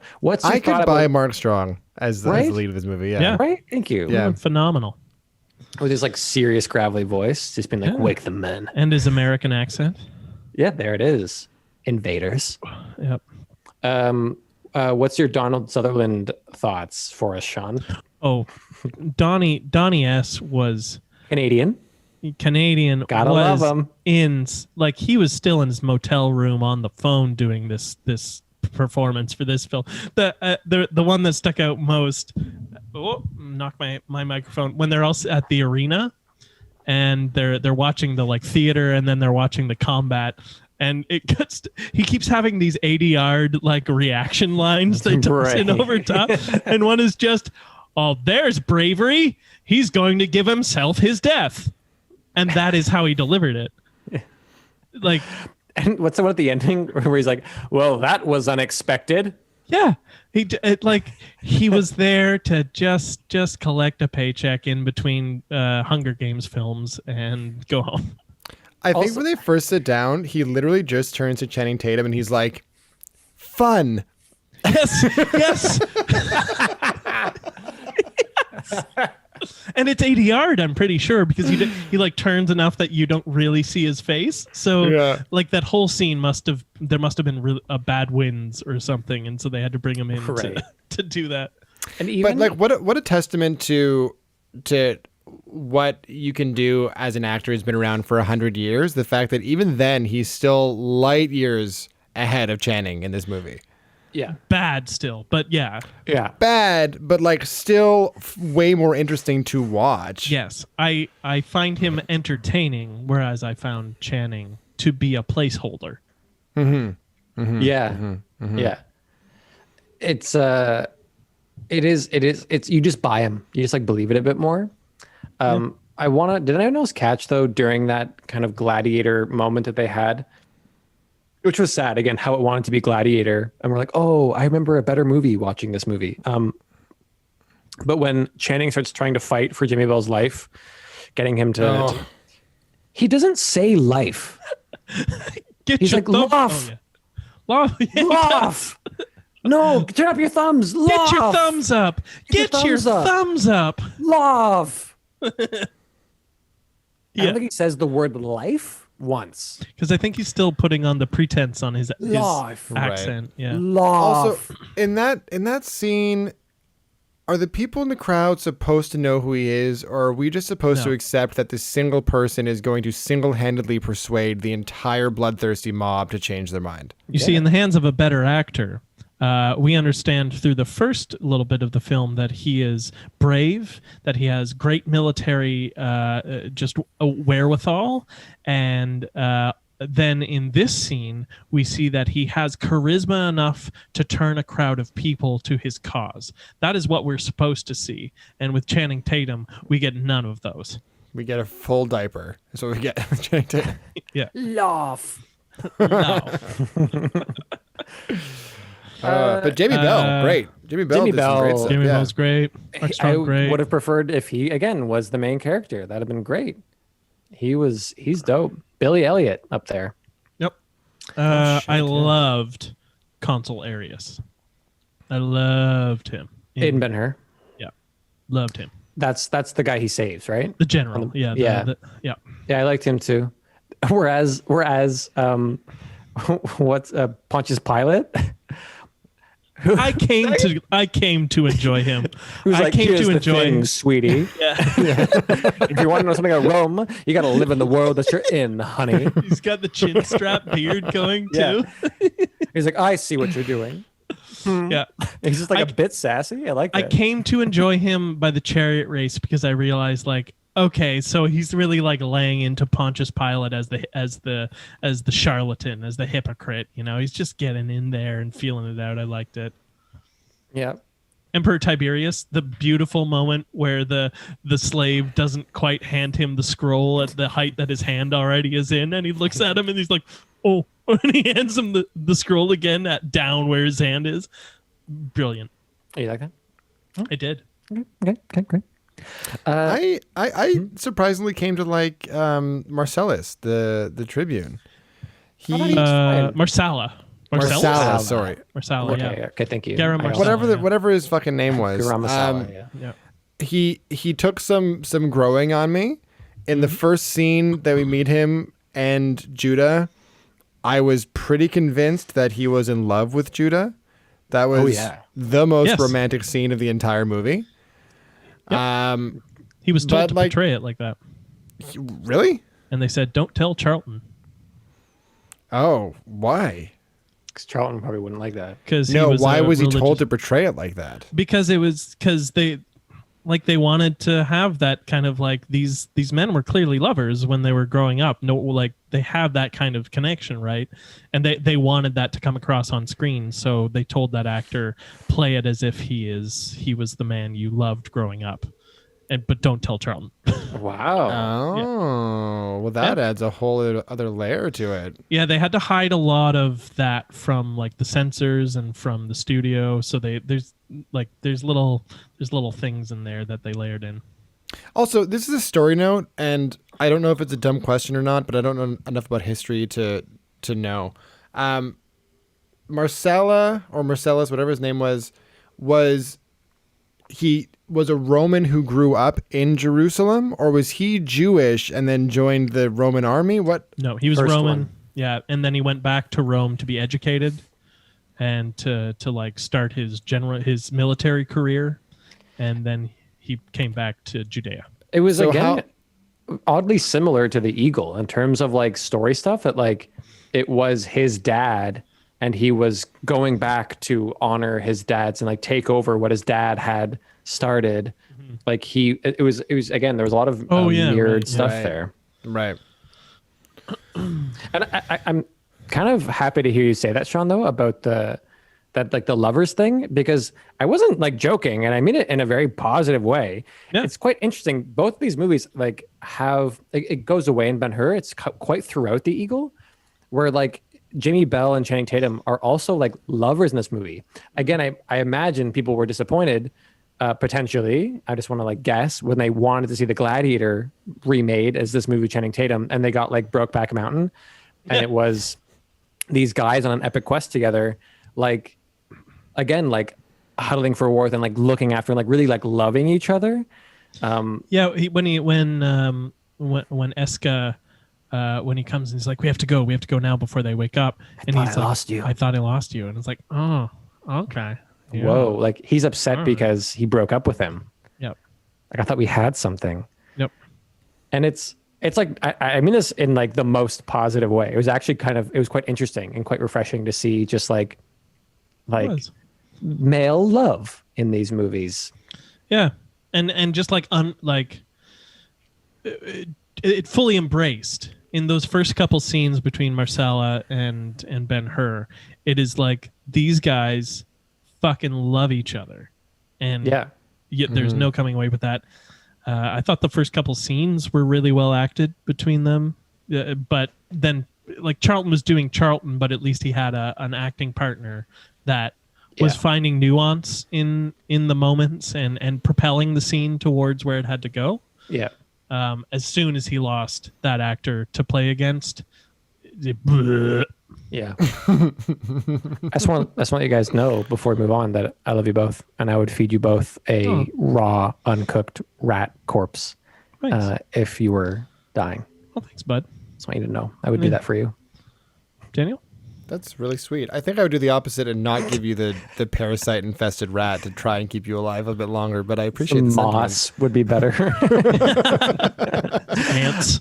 Yeah, I hear you, Sean. Though with his like Charlton needs someone to ground him in a scene a little bit.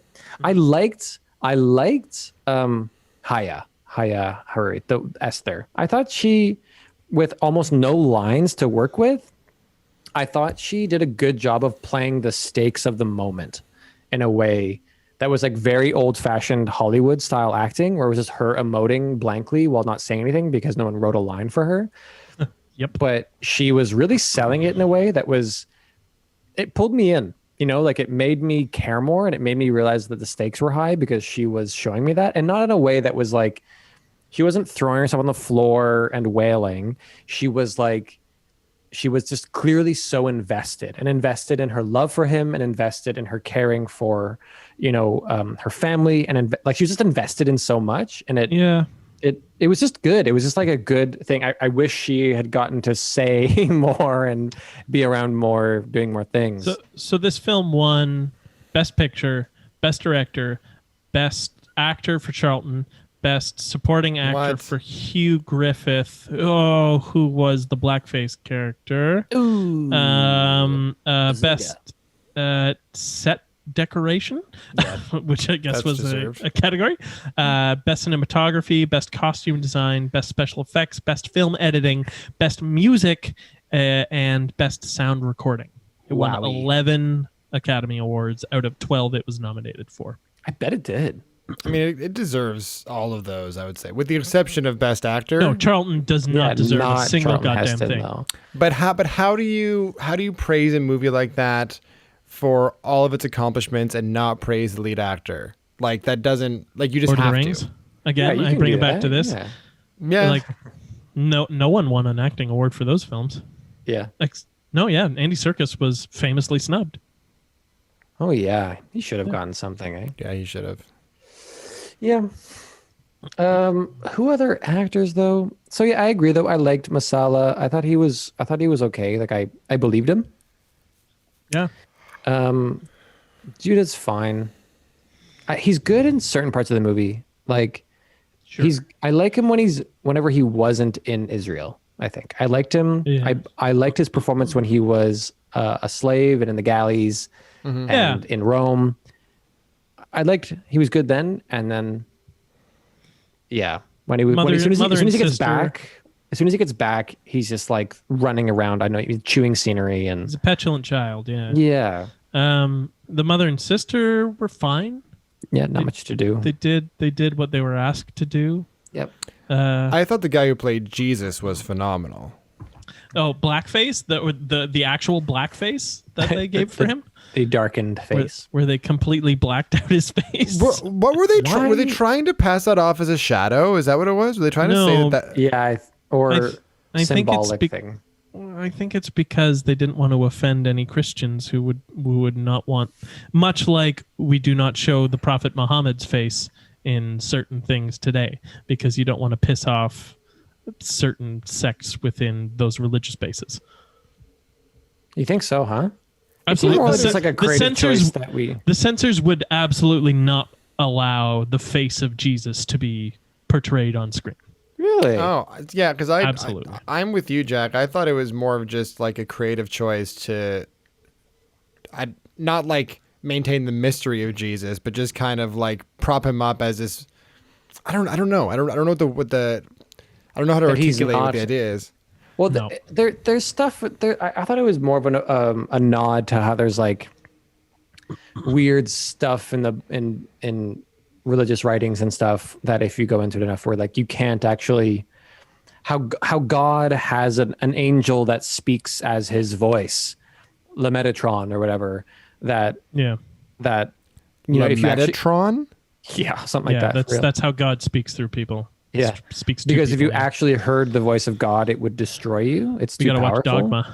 Yeah, watch Dogma. Yeah, it's Alan Rickman as the voice of God. It's so good. Oh my God, I've never seen Dogma, but he just drinks, but he can't imbibe, so he spits it out. It's a great movie, classic for the podcast for sure. Yeah. Even though it's definitely schlock.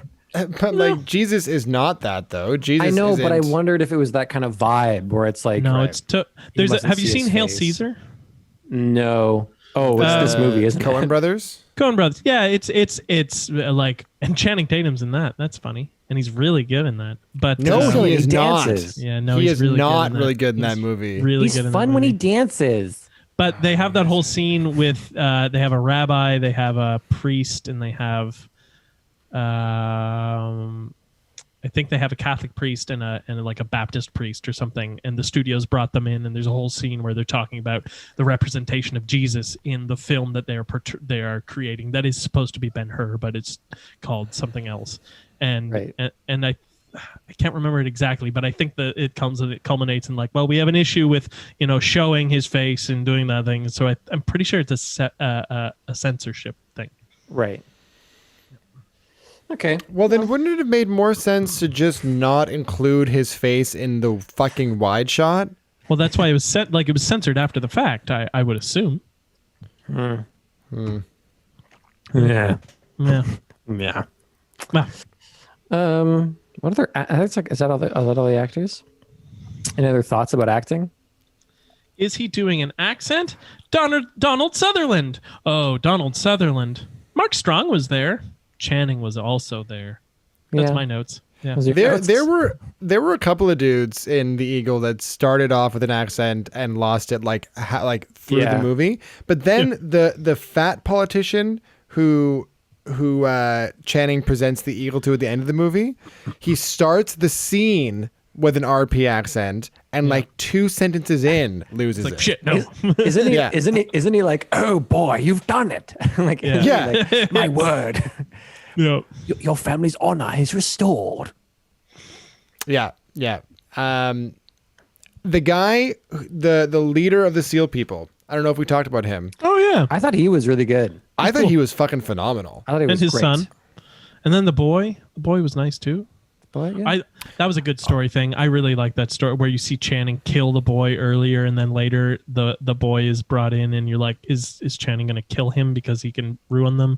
And then they're like, no, we'll give mercy. And then the boy is ultimately killed by his own father. Fucked up. Loved it. Yeah, I was his father. Yeah, that's straight up his father. And he killed him for betraying the tribe? Because he didn't tell him immediately that they had escaped.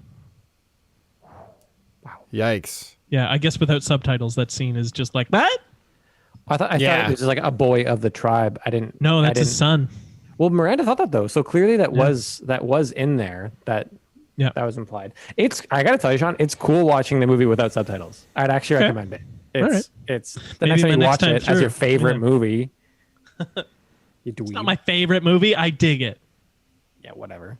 Well, Ben, I would have preferred the favorite subtitles. movie. There was, I can't watch entire scenes in other languages and not understand what's happening. It's too difficult for my feeble brain. Perfect. Yeah, well. End of round. So let's go into Lakes and Grapes. Oh, right. This is our famous lightning round, famous all around the world for its use of lightning. I'm going to actually put up 2 minutes on the clock this time, not fuck it up and put 3 hours or whatever. Put as it is last time. 220 minutes, and we'll see if we can do a Ben-Hur. A Ben-Hur length of, and I got a bunch of Lakes and Grapes. Let's see. Okay. Are you ready? Do we have some Lakes and Grapes? Essentially, if anyone's listening for the first time, Lakes and Grapes is a lightning round where we just list anything we didn't say as likes and gripes about these movies. We got 2 minutes. That's the whole thing. Are we ready? We'll go Sean, Dan, Jack. Sounds good. Yeah. Alrighty. Okay, I'm going to show I'm in the right place in my notes here. Okay, starting in 3, 2, 1, go. Like the Ricky Bobby arms when Charlton begs Masala for his life. Gripe Charlton Heston's mouth. Gripe, slavery. Gripes. Get your thumbs up. Like betting in a bathhouse. Like Heston with a beard. Like the stuntman who agreed to get torched in the face. Gripe Jesus Christ. I had gripe religion. Yeah, there you go. Gripe blacked out Jesus face. Gripe 13 minutes of watching the North Star move across the sky. I think gripe in the end, all of the horse improv. Gripe hitting a door with the butt end of your spear while not paying attention to the point. Like the fireball fight on the water. Like the beach ritual. Like Mark Strong. Like knocking people out by tapping them on the head with keys and chains. Thank you. Like all the ancient Gallic and stuff, whatever that was. Gripe the vague concept of honor. Like animated maps. Gripe a 340 or 3 hour 40-minute movie time. Like Donald Sutherland not caring. Gripe revealing yourself from the shadows. I said gripe everything after Masalas dies. Gripe 50 studio lighting. Gripe unnecessary use of bagpipes. Like the shot when Judah Ben-Hur comes back and you see her as they're reflected in the water above him. Gripe, I guess the casting? There it you go. is. Was that 2 minutes? We're moving fast, yeah. Yeah. I think it's We got better. I this. think it's good. We have Yeah. to have more likes and gripes going because we're getting more lightning-ish. Yeah, I would have had to pass in the next round. I was We're out. so fast now. I would have just said gripe Charlton Heston if I had a chance as well. Yeah. He's the son of God. The son of God. Also great blackface. Okay.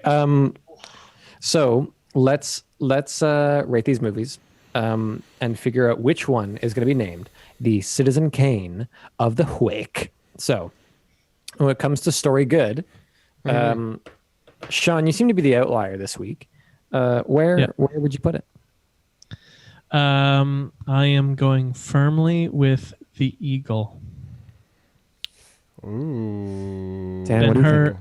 Yep. Hot Dan, take. go. Or Sean, go ahead. You can make an argument. I was going to say Ben-Hur is Ben-Hur's story is like the Bible, just a bunch of small stories about things he encounters that don't have a cumulative arc other than God is great, whereas the Eagle is a story.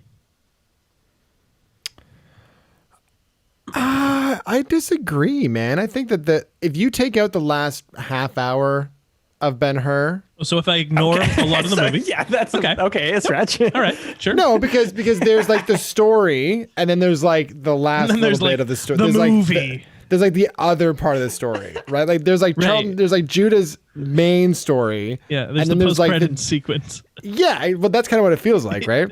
Yeah. Yeah, I don't know. I'm going Ben-Hur. I think there was just more Okay. exciting stuff in that story than there was in the Eagle. Yeah, it's like Forrest Gump Bible edition. And I'm not going to lie, I don't like that as a movie concept. There are things I liked about Ben-Hur. The content of the story was not one of them. And I actually preferred the Eagle, even though I thought its stakes were stupid. Even though I thought it was coming. even though I thought it was mostly dumb, that it was like, I got to get this symbol back. Like I didn't care about anything. Super dumb, but it was a story. But I was invested in the people doing this stuff, and I generally was watching Ben-Hur being like, neat movie making, but religion is dumb. Yeah. So minus points for Jesus. And I cannot subtract the last 40 minutes of that movie where they took a big shit all over itself. No. If it didn't have that, I would have easily given it to Ben-Hur. But that is like not really part of the main story. But it's in the movie, Dan. But they it's in the shoehorn movie. it in there to solve the problem of his dying family. It's not really his like. By It's not really part shoehorn, of you his mean main add story. half a normal feature movie to deal with. Yes. Sure, it is like an episode of TV, but it's yeah. You I don't can't know. take it And- out of the movie. Daniel, And they I'm- released it. Daniel, this movie would be better as 3 movies. If you included the ending they didn't go with, where he raises rebellion and fights the Romans out of Judea. Totally. And I think giving me that 3-movie arc like that, I'm right with you. I mean, I would never watch this movie if it was 3 movies, but I agree with you that swapping out the Jesus story for the Revolution story is better. Well, the Jesus is still there, but The Jesus. I like calling him the Jesus. The Jesus, but yet we agree that would be better. But as they didn't do that, Yeah. I'm giving my point to the Eagle. Yeah. I mean, I'm not going to change my position. I It's will not- say I no, do we- hate religion and everything Jesus, but I have to still go with Ben-Hur on this one. Aren't we? Look, aren't we it's so not a brave? a big margin here, but anyway, Moving on. All right. I also think honor is kind of dumb too. Honor's but- lame. Honor is lame, but the vague concept of faith is also lame. So Yeah. But the movie is about vengeance. It's not no, about the movie faith. the movie is about God's will purifying all. The movie is about vengeance. It is not. It's about the One Ring. Wait. Yeah. So the point goes to fucking.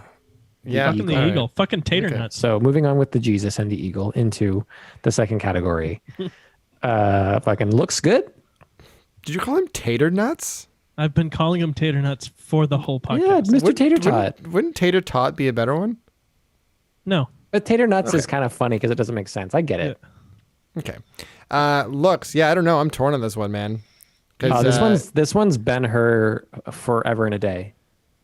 Look, the eagle is pretty and it has Yeah. nice shots and shot on nice cameras, framed nicely with nice design. Great. Ben-Hur is an absolute fucking marvel of movie making, visually speaking. It is Sure. incredible to this day. You could watch that movie in 100 years and you'd go, holy shit, that chariot scene is better than almost anything visually that I think we've watched on this podcast. It's incredible. I just think there's no comparison. yeah, the chariot scene really does a lot for it, eh? And they built all those, like, I was ready to fight this round. I was ready to make this be a tough contest, but you are right. The effort that went into this and the product that they had for the time is more astounding than the effort that went into the Eagle compared to what it is around contemporarily. So, Ben-Hur. Yeah. Yeah, all right. Fuck it. I'm with you. Let's do Ben-Hur. If you took a nice camera out into the fields of Scotland and stuff, you could get some nice shots too.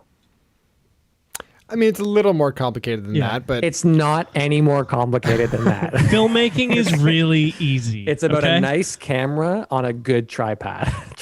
I'm good tripod. Tripod. I changed my vote just because of your sheer film ignorance. I'm going with the eagle. Okay. That is very fair. So far, it's Jack and me versus Daniel, Yeah, apparently. which is usual. Yeah. But we're fighting for the schlock, sort of. But not. Well, we're going either way on this one. Yeah. Yeah, you're so literally sounds- 1-1. Yeah. It's 1-1. So sounds good. It's Ben-Hur. It's Ben-Hur. It has Ben-Hur. has a fucking score. Yeah.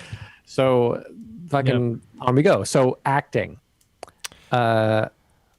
This is weird. This is the hardest This one. is really tough. I think I have to give it to fucking the eagle, man. Agreed. I mean, Channing sucks all the dick, but Jamie Bell but is great. Jamie Bell is great. Mark Strong is really fun. The Great. guy I'm who not gonna give plays a the point to seal, Mark Strong, but the seal guy. the seal guy was He was played by really good. Seal. and Donald wish he played Sutherland's with Seal. ADR lines were inspired. Oh, shut up.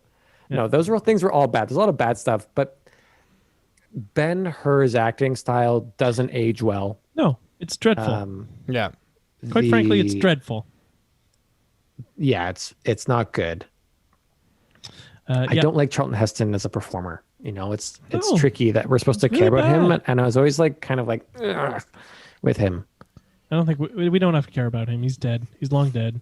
Yeah.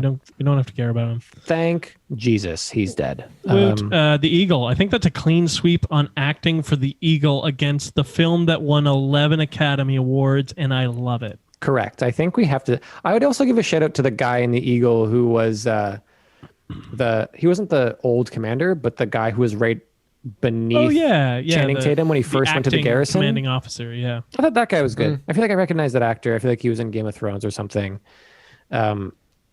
He was good. yep. I liked him. We're talking about the guy that was like trying to kind of challenge his authority off the top and then didn't, or the guy that first Yeah. greets him, the older guy. He's had a good vibe. Again, I liked the vibe, like the whole acting of that first sequence in the Eagle, where it wasn't like overly theatrical. They were just like grumpy dudes at a distant outpost of the Roman Empire. And then he's like, "Wake the men," and he's like, "If you do, like, they're not gonna love you for it." And he's Yeah. like, "I know, do it." Like I liked those scenes. I liked that stuff. So Yeah. Even though I want to give props because I think she was doing so much with what she had of Haya Harit. I learned her name, so I'm going to say it again so I remember it. But it's like of this old style of Hollywood acting, and she wasn't given stuff. But I shout out to her, but everything else, whatever. Me. All right, so we have a 2-2 tie heading into rewatchability. I'll start it off. You're going to say The Eagle because it's your favorite movie. No, I'm going to say The Eagle because as a movie, it works better. And I will happily put that on when I need my sword and sandals fix rather than Ben-Hur, which I hated most of. And then, okay, so it's The Eagle asterisk. Everyone in their life has to YouTube the chariot race. Yeah, so here's my thing. I already have my swords and sandals fix, which is Gods of Egypt, as we know. And this is a far better film than Gods of Egypt. Yeah. How fucking dare you? Gods of Egypt. Anyways, I won't get into that. But Chadwick Boseman is so ridiculous in that movie. Oh my god, yeah. Shout out to we don't talk about Chadwick him in that movie. Quite particular. So yeah, anyways. But Ben-Hur is a movie that I am more likely to watch again, if only to show it to somebody else. No, but you're not watching. No, okay. I'm challenging you. You are not watching 220 minutes of Ben-Hur. You are watching bits of Ben-Hur. Yeah. Okay. I am watching bits of Ben-Hur, but I'm probably watching none of The Eagle. Okay. I can't ever imagine a time in my life where I'm going to want to watch The Eagle again. It's like for no reason, film, man. It's a film. It's fine. Yeah. But for what it is, what it's trying to do, there's other movies that I'd watch a million times before it. Fair enough. I mean, this is where I split this category sometimes, and I kind of say, because look, I kind of feel like I would watch neither of these movies again for multiple reasons. But like, which one did I enjoy more? Like, which movie? Oh no.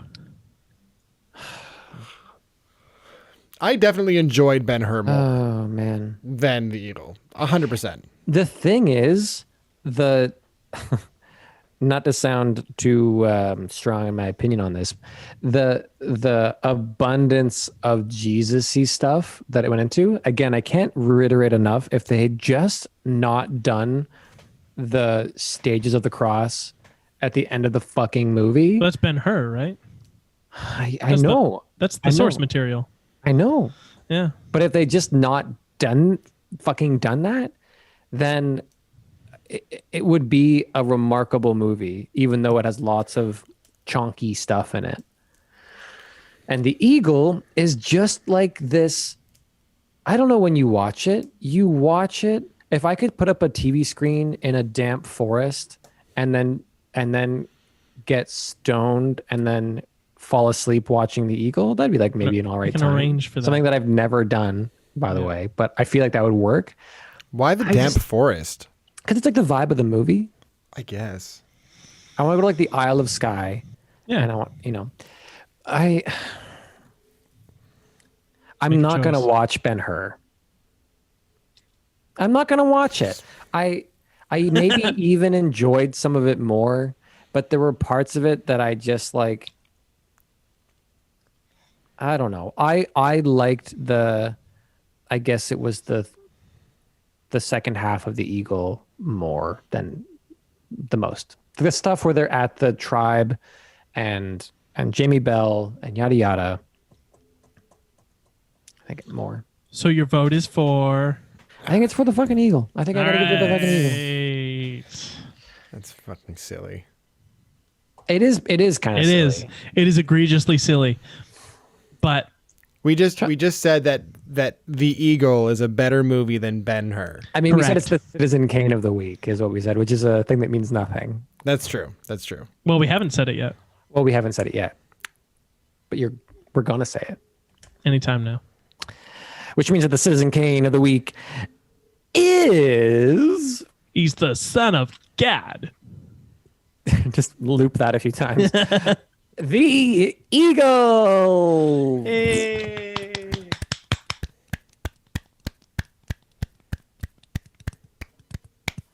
Yeah, that's pretty weird. I feel pretty gross about that. Oh, fantastic. Shut up, dude. Of course you do. It's your fucking favorite movie. Favorite movie. Hashtag. This is why Sean, his avatar on Fortnite is the eagle. It's a rhino. Thank you very much. It's just Yeah, Channing Tatum. I don't know. It's weird because that chariot scene is great, but it doesn't hold a whole movie up on its own. And Yeah. Everyone should watch the chariot scene. Everyone Yeah. should look at that and go, holy shit, artists came together and did that. And that's insane. I No, think you need the rest of the movie around that chariot race. No, you don't. for it Yeah, to- I would. Yeah, you need the I would context. kind of argue a bit. I would say you should watch up until Masala dies, Sure. Okay. and then you should go and you should imagine that his family is dead, and that's the end of the story. And then don't watch anymore. Don't watch anymore. Yeah, I'll go with you on that because the movie, yeah, it takes a fucking huge dump all over itself after he dies. So I agree. It just runs up its own ass, and Yeah. I can't reiterate enough that if that wasn't there, Ben-Hur probably would have swept Easily. it for me. Easily. Like Easily. it definitely would have won. But it's it doesn't. funny. It kills itself. Ben-Hur is Ben-Hur is a testament to the old studio system where they could spend like fucking kings. These studios Right. could spend the equivalent of $133 million on this and double their investment on it. Because the next big sword and sandal picture they did was Cleopatra, which I think is like 62 or something like that.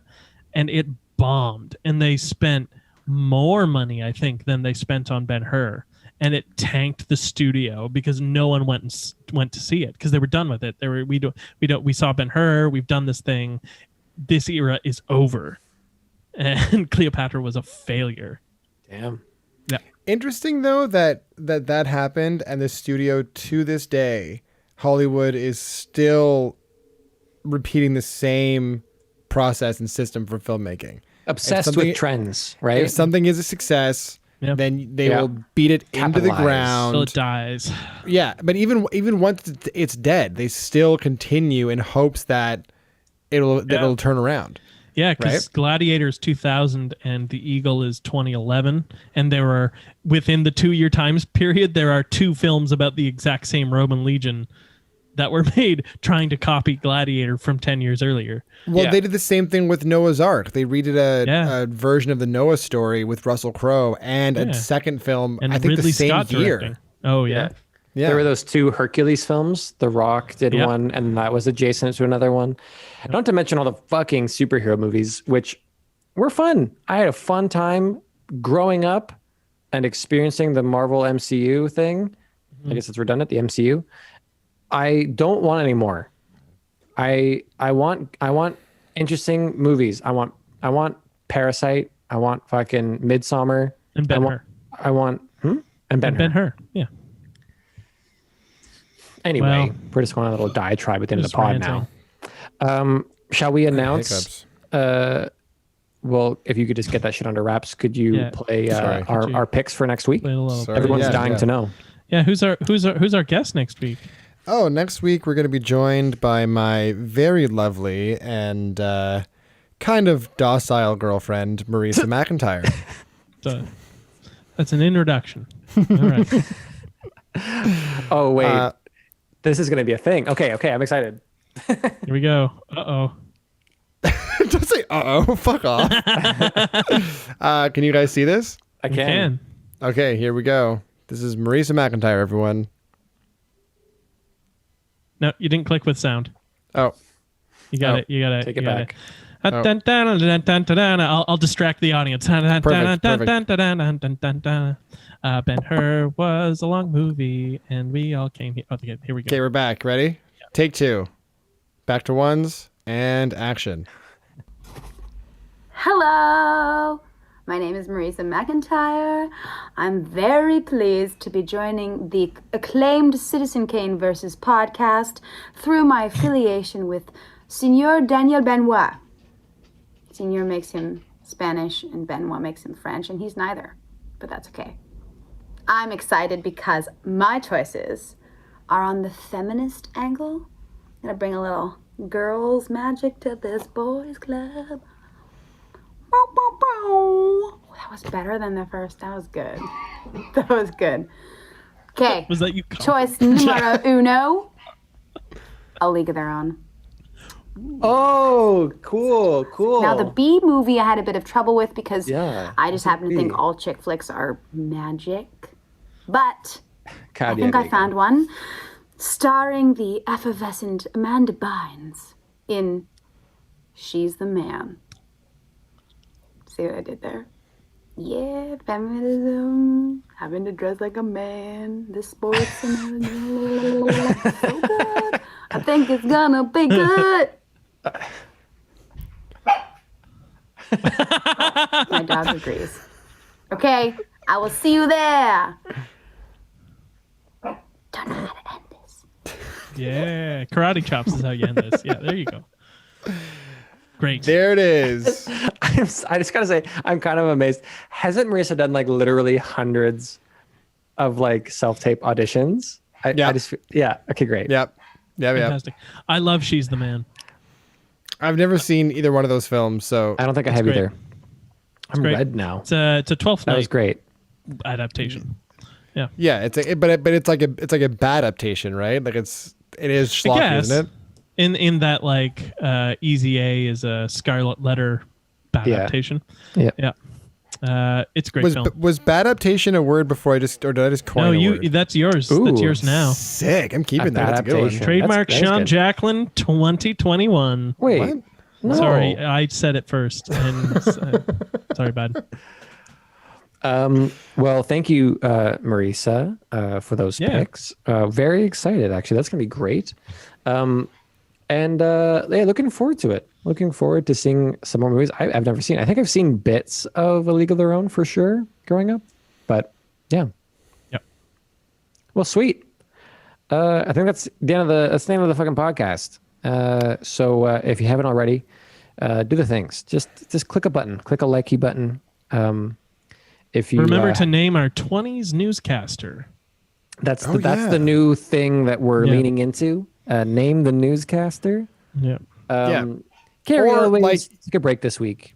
This week, Oh, I was gonna say, we're you not could- hungry for him. We're not thirsty for Carrie this week. No. I'm Whatever. always thirsty for Carrie. I don't Shit. listen to Jack. If you don't want to like or subscribe or rate or review, that's fine. Just reach out to Carrie, send him a tweet, send him a Twitter or a Twarch or an Insta. Add us to Twitter because I put mean political things up there now and then, and I always like to get a Of little course you heart. do. Yeah. Yeah, it's funny. If you want something that's like pretty just like clean and simple, you can check out the Insta. Yeah. But if you want to just watch like Sean yell at Meltdown. Ted Cruz, Yeah. you should go to our Twitter. It's John Tory it's, too. It's hardly related to the podcast, and it's perfect in that Yeah. way. It's great. beautiful. Yeah, it's like our most successful social media aspect so far. Yeah. Anyway, we're just rambling. Someone, Eh.